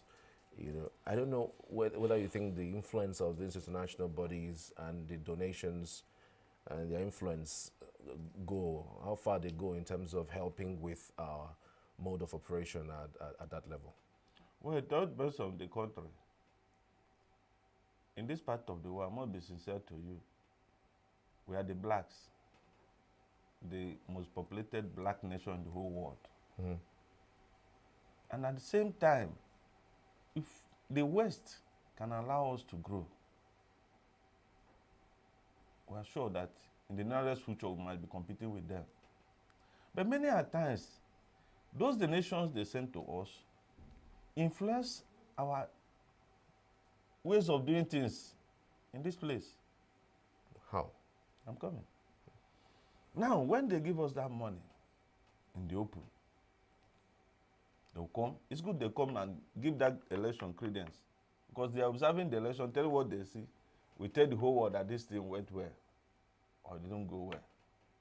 But at the same time, many of the donations we receive from them in the open, they will go down deep, secretly, underneath, to make sure that they have something else that will pay for that particular thing. You know, how? I'm coming. I mean, it's called donation, so it's not. No, donation. You know, there's no free meal anywhere in the world. Wow. You should know But that. are you saying this as somebody who knows that this is what happens? I'm coming. There's no free meal anywhere in the world. If you are here now and I come inside here and give you 10 million naira, for instance, be expecting something from me now. If not today, it might be tomorrow. It's obvious. This is life. This is pure truth. So those of them that are giving you money for one thing or the other, they are wise. They know that you have many resources. Once they help you when you are in need, now when you have relaxed, they come as a friend to demand for something else. That's why I say that. You see, recently, I don't know what they are up to. Recently, I heard that some of our private jets are being seized outside the country. Why? You understand the point? I mean, no, that's a totally different thing. It's not about elections. I know, but donations came in from somewhere now. When you go deep down, you know that something happens somewhere. They can't just seize anything because you know. Okay, let me just analyze more. If somebody gives you, for instance, the 10 million I said earlier, today, without mentioning anything, tomorrow he might come. My friend, please, I am in need of this, but if you need this, I can give you too. We are friends. Okay, you gave me this one now. Now, I need this thing from you. Now, maybe in one of our agreements, we put a little clause. You need money, come and take from us, but with this, we can use this your resources to back it up, even if you don't have money. Don't mind. We are friends. Now you have entered. You understand the point? At the end of the day, they know that once they hold this thing in your economy, the rate of your progression will be slowed down. And at the time they will need you to pay back, you might find it difficult to pay. But this is not a loan. It's a donation. So it's as a will of the person who you're donating to do the will of them or not. That is the point. point. Because the organizations like EU, they're not the only organization that gives you donations. Apart from organizations now, other countries decide that can to give you. Give you. So you understand the point? It doesn't mean that every country does that to every other country that they do No, donations it for. all depends on you. The person that is receiving the donation. Okay. It all depends on you. That's why I said earlier, if you have good leaders, there are certain donations, there are certain things that will come to you, you reject them. Oh, really? Yes. You cannot just see somebody on the road, the person will just come and say, my friend, you are so beautiful, you are so handsome. Take this 10 million naira, take this 5 million naira, take this 1,000. Tomorrow the person will say, oh, do you still remember me? And when I gave you 10 million, are you going to help me and lift this thing up? Because you have taken something from him. Next tomorrow he will come again. Come, I can see you are still in need. I will give you this thing as a loan at this rate. I'm your friend. You now collect. Gradually you are moving. Do you know the debt profile of this nation? How come about that? So some of them can come from as a friendly nation. I'm giving you donation, you are in need of, you are doing election, I know that will cost you, take this. After that now, we come back again. We don't just give you money and go, no. They have something, they need something. They need something from you. They must start gradually. They don't just come and push the whole thing, now take this and do that, no. They will come gradually. At the end of the day, they might trick you into that. Then when you fall in, there you are. So elections, we need to open our eyes very well when collecting donations from other nations. We can manage what we have if we want. Okay, in the last election, the technology that we use, the IRF technology that we use, some persons, I mean, we've had several of INEC, representative tell us that they're introducing these types of technologies in order for us to be able to cut short, some of these problems with logistics. Like you wouldn't have someone go to a hinterland and then it is only when they come into town that you can transmit that they can transmit from the location where they are into that. How much of technology or investment in technology can cut costs for us in governance? Because it does look like the more we introduce technology, the more expensive it becomes. If you introduce technology, is it not supposed to be cheaper? Well, it's supposed to be cheaper in a way, depending. Because using technologies can help us get the actual thing we want, if we want. If we so desire, if the people at the helm of affairs so desire that using this election, this must go this way, I think that would be the cheapest way if we use technology. But the problem you have, those same people that are budgeted for this thing, will they make use of those IRFs, those technologies that are there budgeted for? For instance, this last general election, presidential election, if we had used the technology we paid for and those budgeting we made for those elections very well, we couldn't be telling, nobody will be doubting any person about the outcome of the election. Because you see it, within 24 hours, you get every result. You know the legal tussle that went on that presidential election, for how long, and the stress many people passed on. So check it now. If we had used, technology is the best way, but we need to utilize it the best. If we can utilize the technology very well, the cost of election will be so minimal. Really? But the problem is that those managing those things, that is where I keep emphasizing on the human resources. Yes, the managers of our election. But again, it's quite difficult if you put it only on the managers of the election. Because there's somebody who approves this budget. After you finish your budgeting, you have to take it to somebody who approves it. Yes, so the point there. For instance, is INEC that is managing our election, national election, independent? Are they not independent again? Well, to the extent... let me tell you, that is the problem. Maybe the executives are having an influence on them. But let me tell you, once independent is there, Independent Electoral Commission, once you have sent their budget and it's approved by the National Assembly and then assented by the presidency, you are now independent. You don't look back or left. What you are looking at, the result of that particular thing now. And once the result comes out, the way it's supposed to be, let any person go to any court, the same result. You get it anyway. But because the people at the helm of affairs will just be looking maybe left or right and listening maybe from somebody behind, that's when we get problems. INEC is supposed to be neutral. 100% neutral in every election. And once you are neutral, you do the right thing. You can only do the wrong thing when you are not neutral. Once whoever person, now even the president, approves that budget for you and the money sent to you, you are on your own.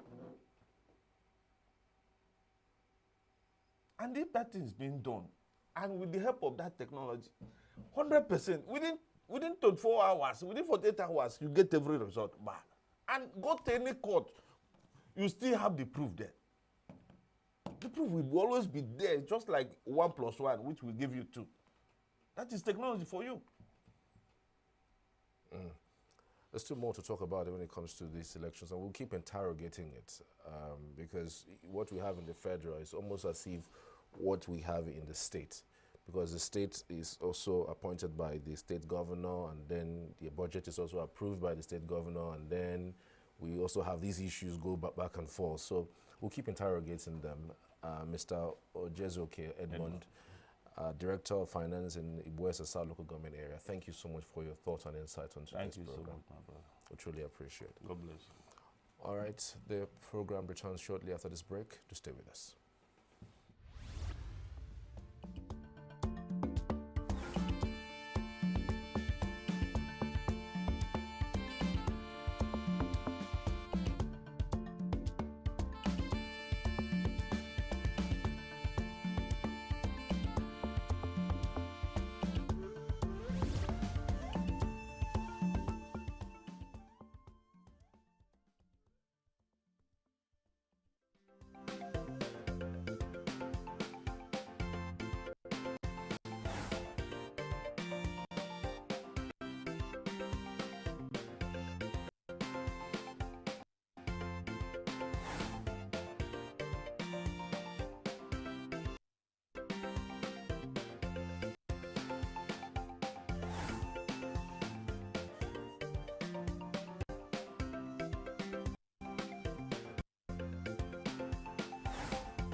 Recording stopped.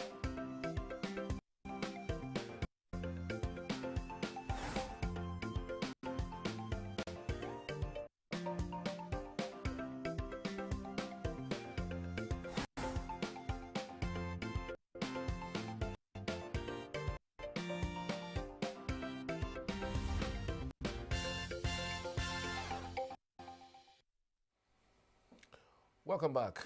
You're watching Signature Morning on Signature Television. So we're talking food on this segment right now. Well, food as the real sense of the word food, agriculture. Okay, and no other person to talk about this is the Honorable Commissioner for Agriculture, who has found time within his very, very busy schedule to come through to talk to us about this all-important topic. Honorable Commissioner for Agriculture, ENUGU State, thank you so much for joining us this morning. Yeah, thank you so much for having me. Viewers, good morning. I really do not know where to start from. By the way, his name is Honorable Patrick Ubru. Yeah. All right, I need to put that out there. Nigeria, a country of over 210 million people, a large expanse of land, arable, soft, good to go when it comes to, you know, soil, the best in the world. Yeah. And when it comes to resources, we don't lack it. Do you think it's shameful that up until this moment, we're still talking about importation of staple food for its masses? Okay, you are right, but I may not be able to tell you shameful because we're in the era of trying to change the narrative. So we shouldn't be talking about shame. As you rightly expressed, Nigeria is richly endowed with natural resources, abundant natural resources, rich natural resources, both land, both the water, both the air, name it. Nigeria is richly endowed and well positioned to take the first position in terms of agricultural sector or production, you understand?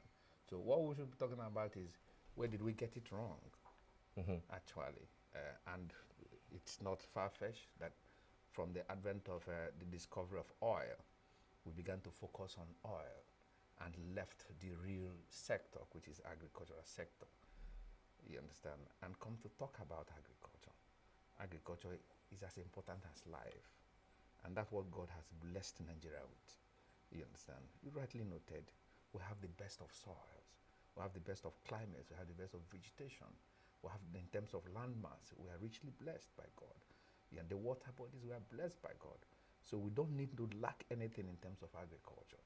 Before 1970, Nigeria is the greatest, producer of agricultural product of various types. Look at the great granite pyramid.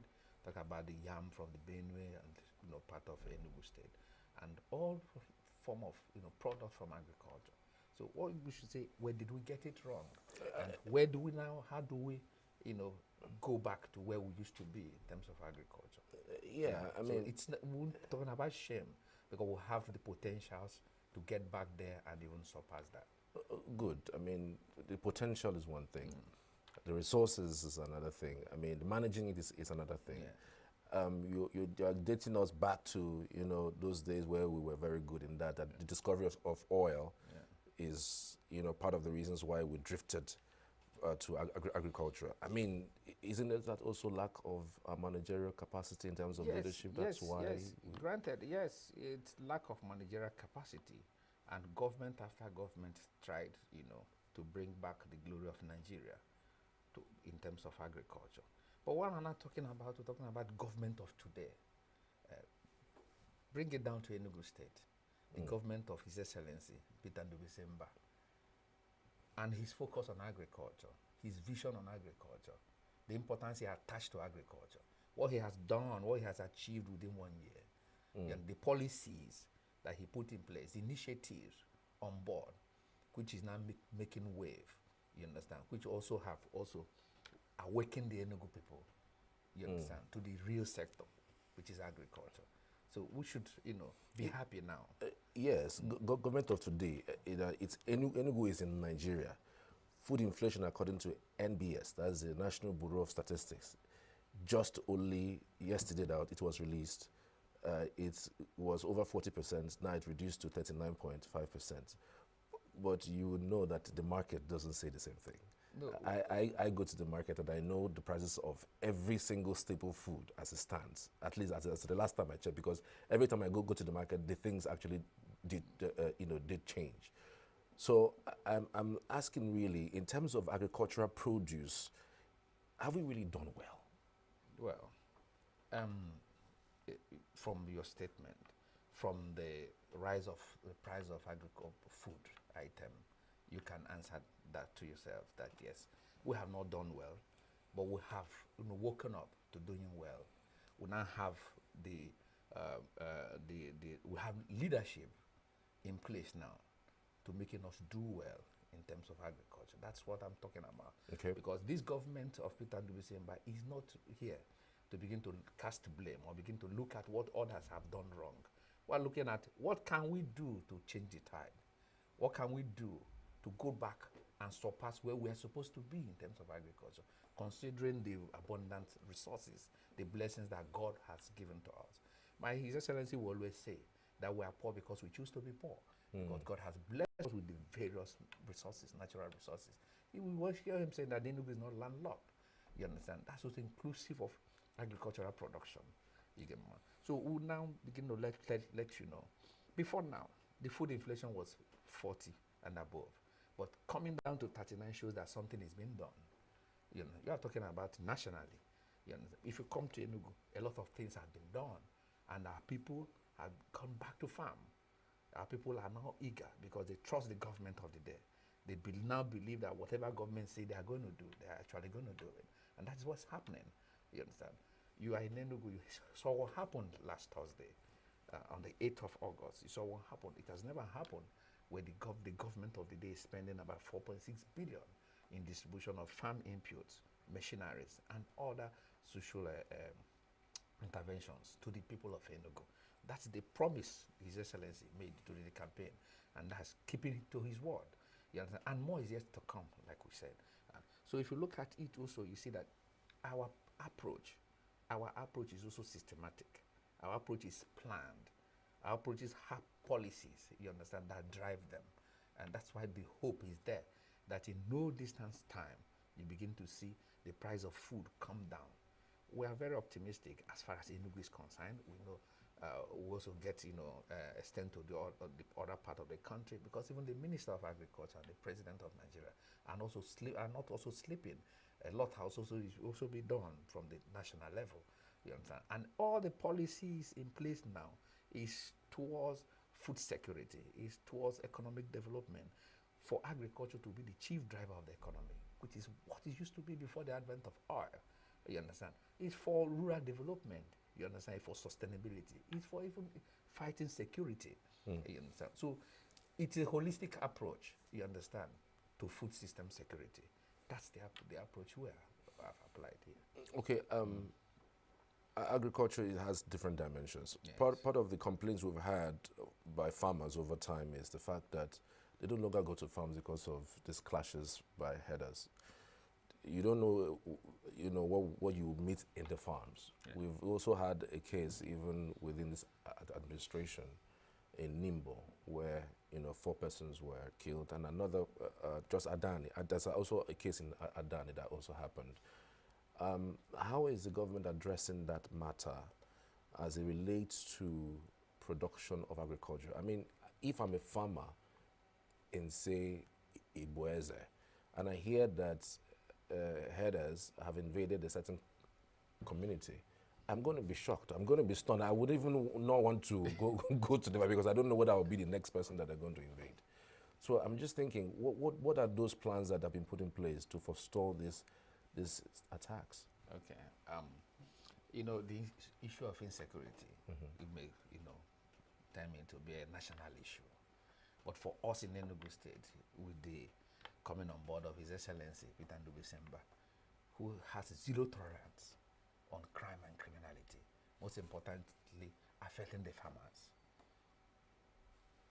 One, if you look at issues of Ikemungo and the stories about how suspected headers, you understand, has chased the communities around issues of away, His Excellency came up with an initiative of Enugu Produce City and designated Enugu Produce City to Ikemungo, where the government also acquired about 15,000 hectares of land in an initiative or in a policy, the land bank policy, and allotted to a private investor. So we have a PPP arrangement with a private investor.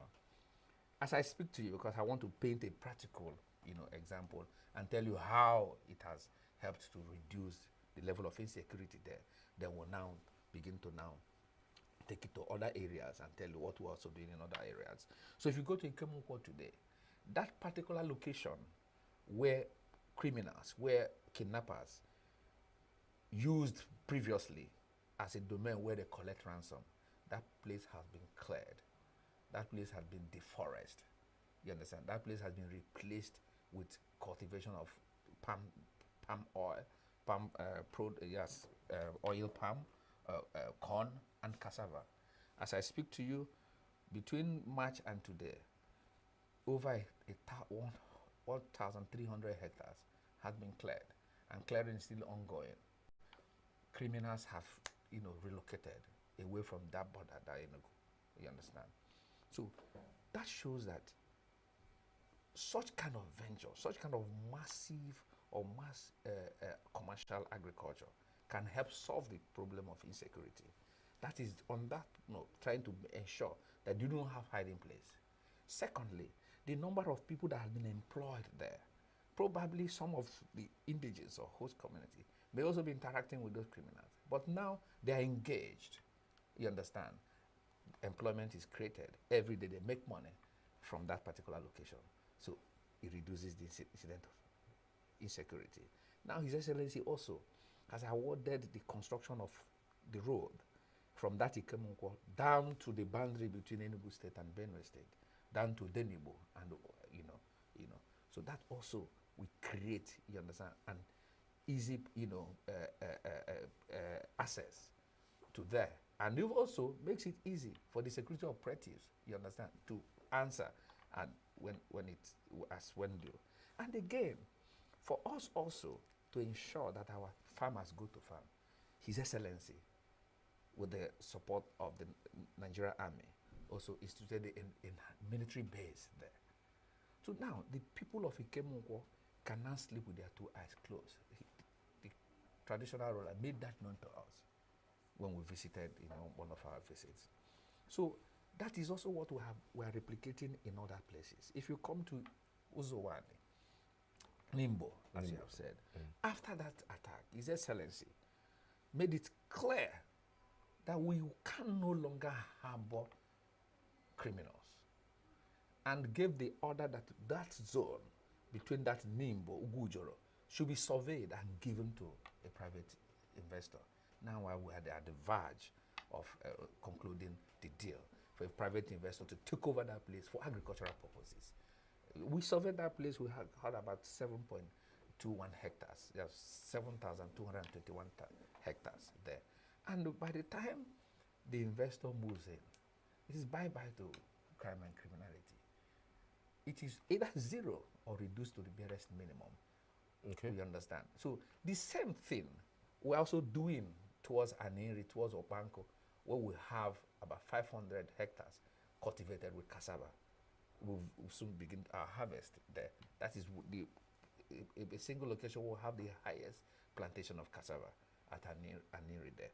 So the same is happening there. Not only that, in other locations too, where His Excellency has instructed that produce city should be, developed. So that is a strategy on not only ensuring food security, also ensuring that our farm locations are very busy, okay, even with local securities in place, to ensure that our farmers go to farm. You get my point? So it is a head-on approach, a head-on, against crime and criminality, against the suspected headers, as Okay. say. This head-on approach, which is creating produce city, Yeah, exactly, across board. You just mentioned 2 local governments, which is 3 local governments. I've Isuzu, mentioned Isuzu, I've mentioned Uzuwan, Uzuwan. I've mentioned Alinri. Okay. You understand? Okay, I did a report on Nimbo that around the time that this happened, April and May, maybe our producers can pull that particular report up. And what they say to me was that there was a promise. In fact, the governor is on record to have said that they would give the community a university of agriculture to help, produce crops and food for the people. The ENUGU maybe something, not a produce city. And in fact, they have even read the produce city as annexing their lands to Fulani. And even the one you spoke about at Uzuwani, that they said... At Isuzu. At Isuzu, that they said that particular land, that the governor sold it or is trying to sell it to Fulani people. Like, how true is this? It's about time that this particular rumor is actually spoken to. When government policies come, there are people who will refute government policies. It may be a lack of understanding of what the intention of government. Now, in all our produce city, and in all of the MOU which we sign with the investor, we specify what type of agriculture that must be done there. Let's take, for instance, what we have in the produce city at Ikemungo. What you will see there is a cultivation of maize, cultivation of cassava, which is one of our primary products, because Enugu State is the highest producer of cassava. And it is only in Enugu State you'll be able to harvest cassava between 25 to 30 to 40 tons per hectare. So we are serious about that. You will see the cultivation of soya beans, see the cultivation of improved banana. The Fulanis they rear cattle. They don't cultivate cassava. And that's what we're doing in Ikemungo. That was why you didn't see the government coming to join issues with the people. Because we are determined, we know what we want to do there. Now, they don't say that again. You understand? Because I received the delegation from that community. And by the time they went through our documentation with the private sector, the private investor, they were sorry. They would apologize to me. And they say, we are going to go on air to apologize to His Excellency for misunderstanding the intentions of His Excellency. The same thing to Nimbo. There was no time the government had said that they were going to bring in, you understand, cattle ranch in Nimbo. It was just an imagination of well, let me not just use words that, because this is governance period now. But it was just an imagination that is unfounded. You understand?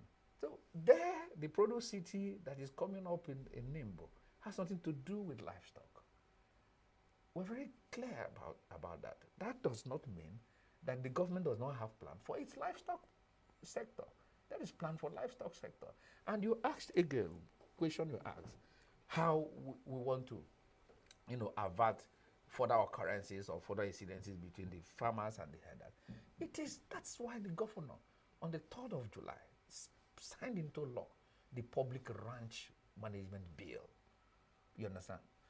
To curtail the excesses of the herders, to bring in, the herders in a confined area, so that we know the people who are rearing cattle, you understand, know where they are. So, and never again in Enugu State will you see cattle. By the time we come up with the establishment of the public ranch law, you see cattle roam about the streets. No, the law is specific. That law is to support the farmers, to ensure that the farmers no longer have, have this crisis with the herders.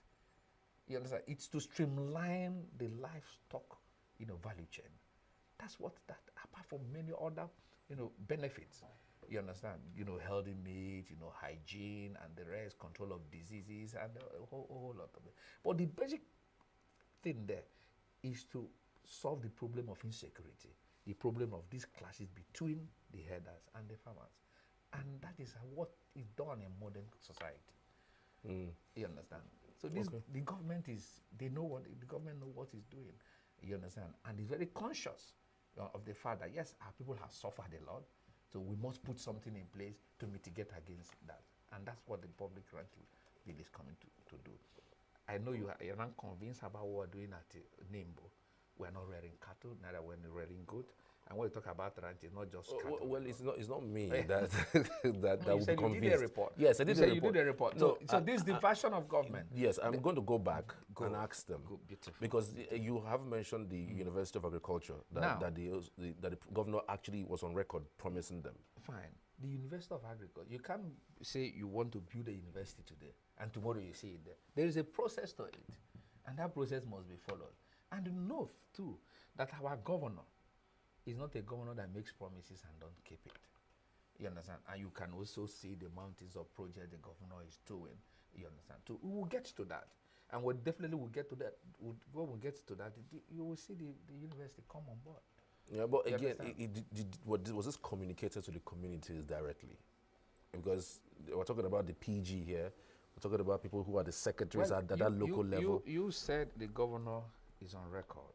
Yes. On that. You understand? Yes. Fine. He said the PG said that. I'll go back and confirm that. But I'm trying to tell you that any promise that the governor bets out to the people, he keeps it. Okay. So you mentioned that there have been laws enacted. Yes.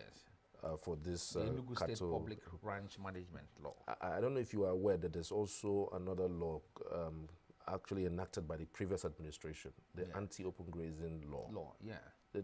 Did you repeal that, or is like more like a continuation? It's a continuation of what was enacted before. This is now bringing into bear, you understand, the agency that is going to drive that. Okay. You get my point. You enact a law, you provide, the workings of that law. So when the branches, okay, let me tell you, last week the governor has ordered, you understand, for some locations, you understand, to be, going to look at, surveyed for the public ranch, establishment of the ranch. You get my point? And when it comes on board, you see those laws, those anti-open grazing law come to, to bear. You see the enforcement of that law. Because this law that was just signed, this bill that was just signed into law, gives power, you understand, for that anti-open grazing law to be effected. Okay. So when that happens, you are saying that we will not be able to see cattle roam around the streets? No. You won't see any cattle roam around the street. When does that start? Yes, plans are on the way. First and foremost, to get the executive secretary appointed, and he moves into work immediately with the supervision of the Ministry of Agriculture and Agro-Industrialization. In no distance time, you see it work. See it start working. How collaborative are you with the Mieti Allah ENUGU State Chapter? Because they are the ones that have their members registered, in a book that somehow, if anything happens, you are able to call forth for any meeting. Is there a collaboration between the Yes, we've had a couple of meetings with the Mieti Allah, even at the government house, even at the Ministry of Agriculture, and we continue to, interact with them. It's a continuous conversation. Are they into this plan? Yes. Did they make inputs? Yes. They made inputs in various, quarters. If not, they would have refuted it.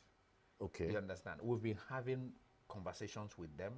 We've been having meetings with them, even apart from beyond the ministry level, even to the government level, to the government house level with His Excellency. Okay. You understand? So definitely, they made an input, obviously. But no, this is Enugu State. We're talking about a law that emanated from the Enugu State House of Assembly. You understand? So every citizen of Nigeria that wish to ply his trade in livestock in Enugu State must conform to that law. Okay. I don't know if you understand. Yeah. And beside that too, because you're talking about their input, yes, that law is not against the Constitution of Nigeria. Okay. So, you know, if definitely the law is for every law-abiding citizen of Nigeria that want to ply their trade in livestock. Okay. Interesting. Was that at any time they asked for land to be able to put their cattle so that they will be safe? None to my knowledge. But if there's anybody that wants to, they can purchase a land or acquire a land? The law is specific. In as much as we're talking about the public ranch, there's also provision for private ranch ownership. Yes. But you must be registered. You must obtain permit from the agency. So it's open. It's holistic. It's holistic. You understand?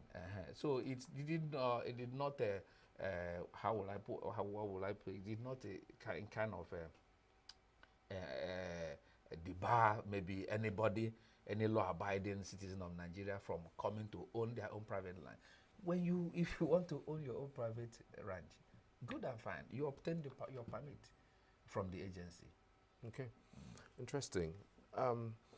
Recently, the governor, gave out a whole lot, and almost 5 billion. You had highlighted it a few minutes ago. I just wanted to find out what the result of that particular exercise would do for Enugu State. Now, among other policies towards food security, towards economic development, ensuring that agriculture becomes a driver of our economy, is support to the smallholder farmers. What we did in Okpara Square, what His Excellency did in Okpara Square by flagging off the distribution of farm input, which is still ongoing. Okay. Distribution is a continuous thing for that whopping sum of 4.6 billion. To encourage the smallholder farmers to expand their productivity. Because, the state is talking about ensuring that we produce our agro product and also process it here. So we need to expand, we need to increase our production, we need to increase the production of the feedstock so that also investors will also come into Enugu State. So the outcome will be that their yield will increase, output will increase, there will be more food on the table. Then the price of food will reduce because those inputs were given to them free of charge. Free of charge. Wow. From the fertilizer to the cassava stem to the agrochemicals to the power tillers, free of charge.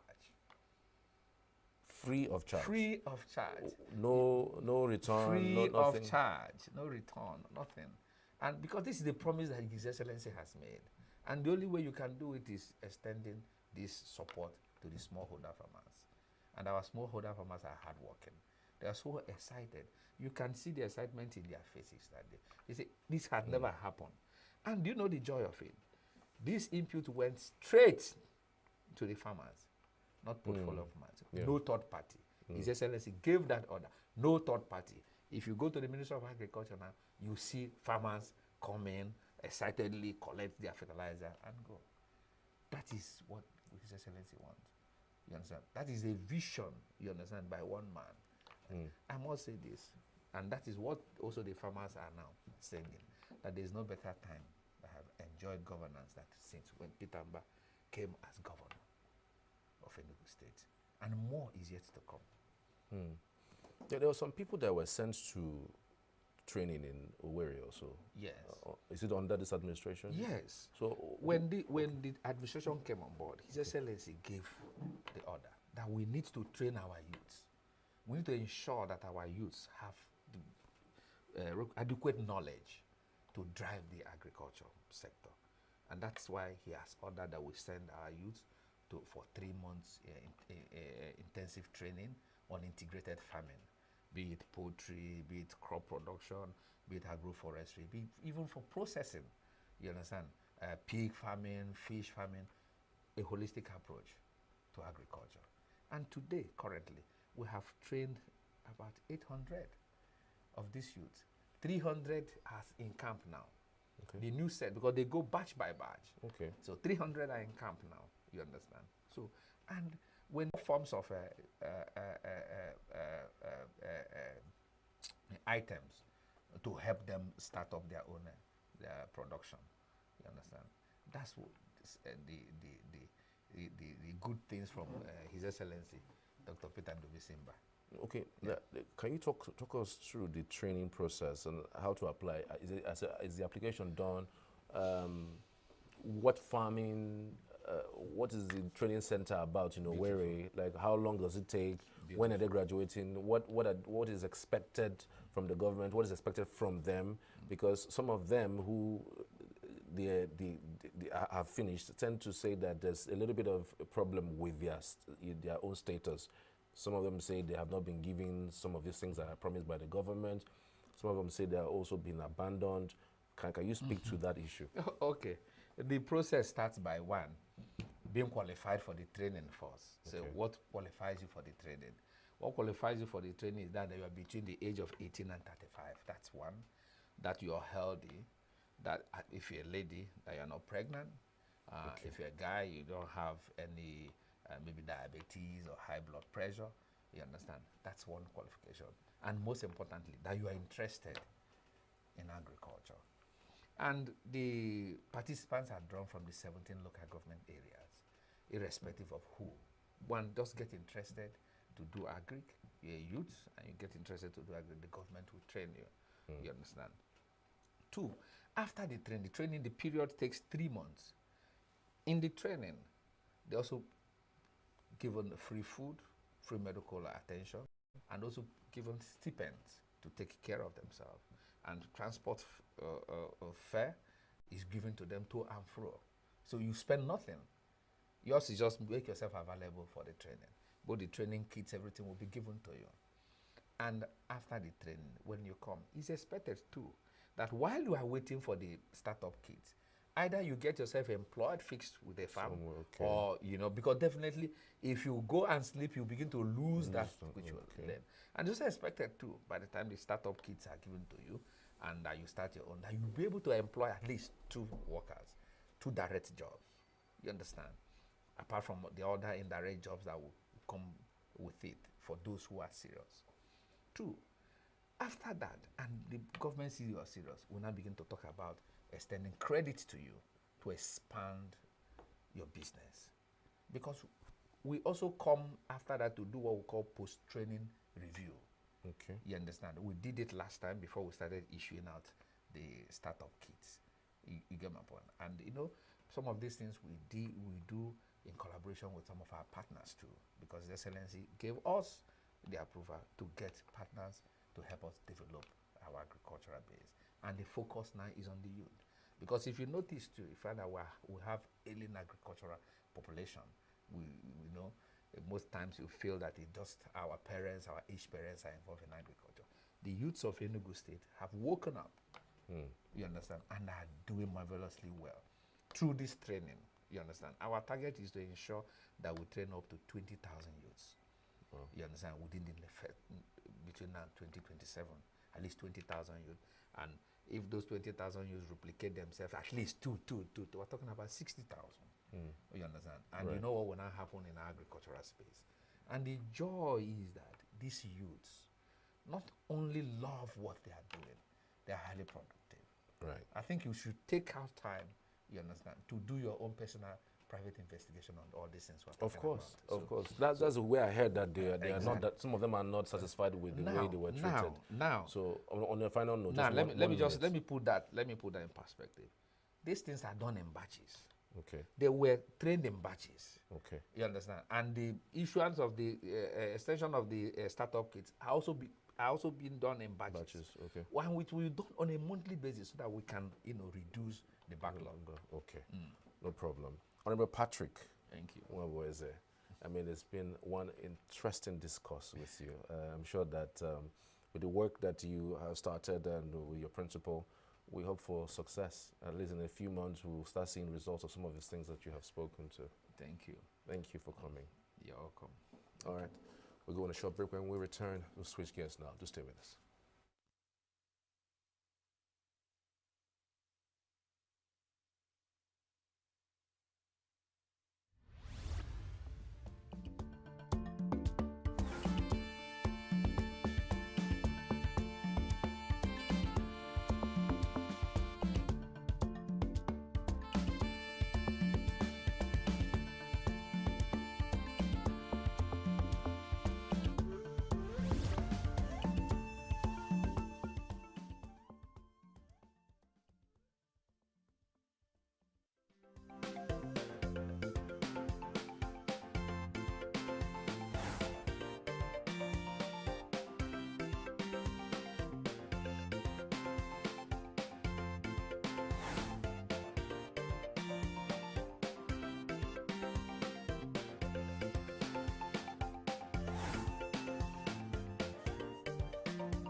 you.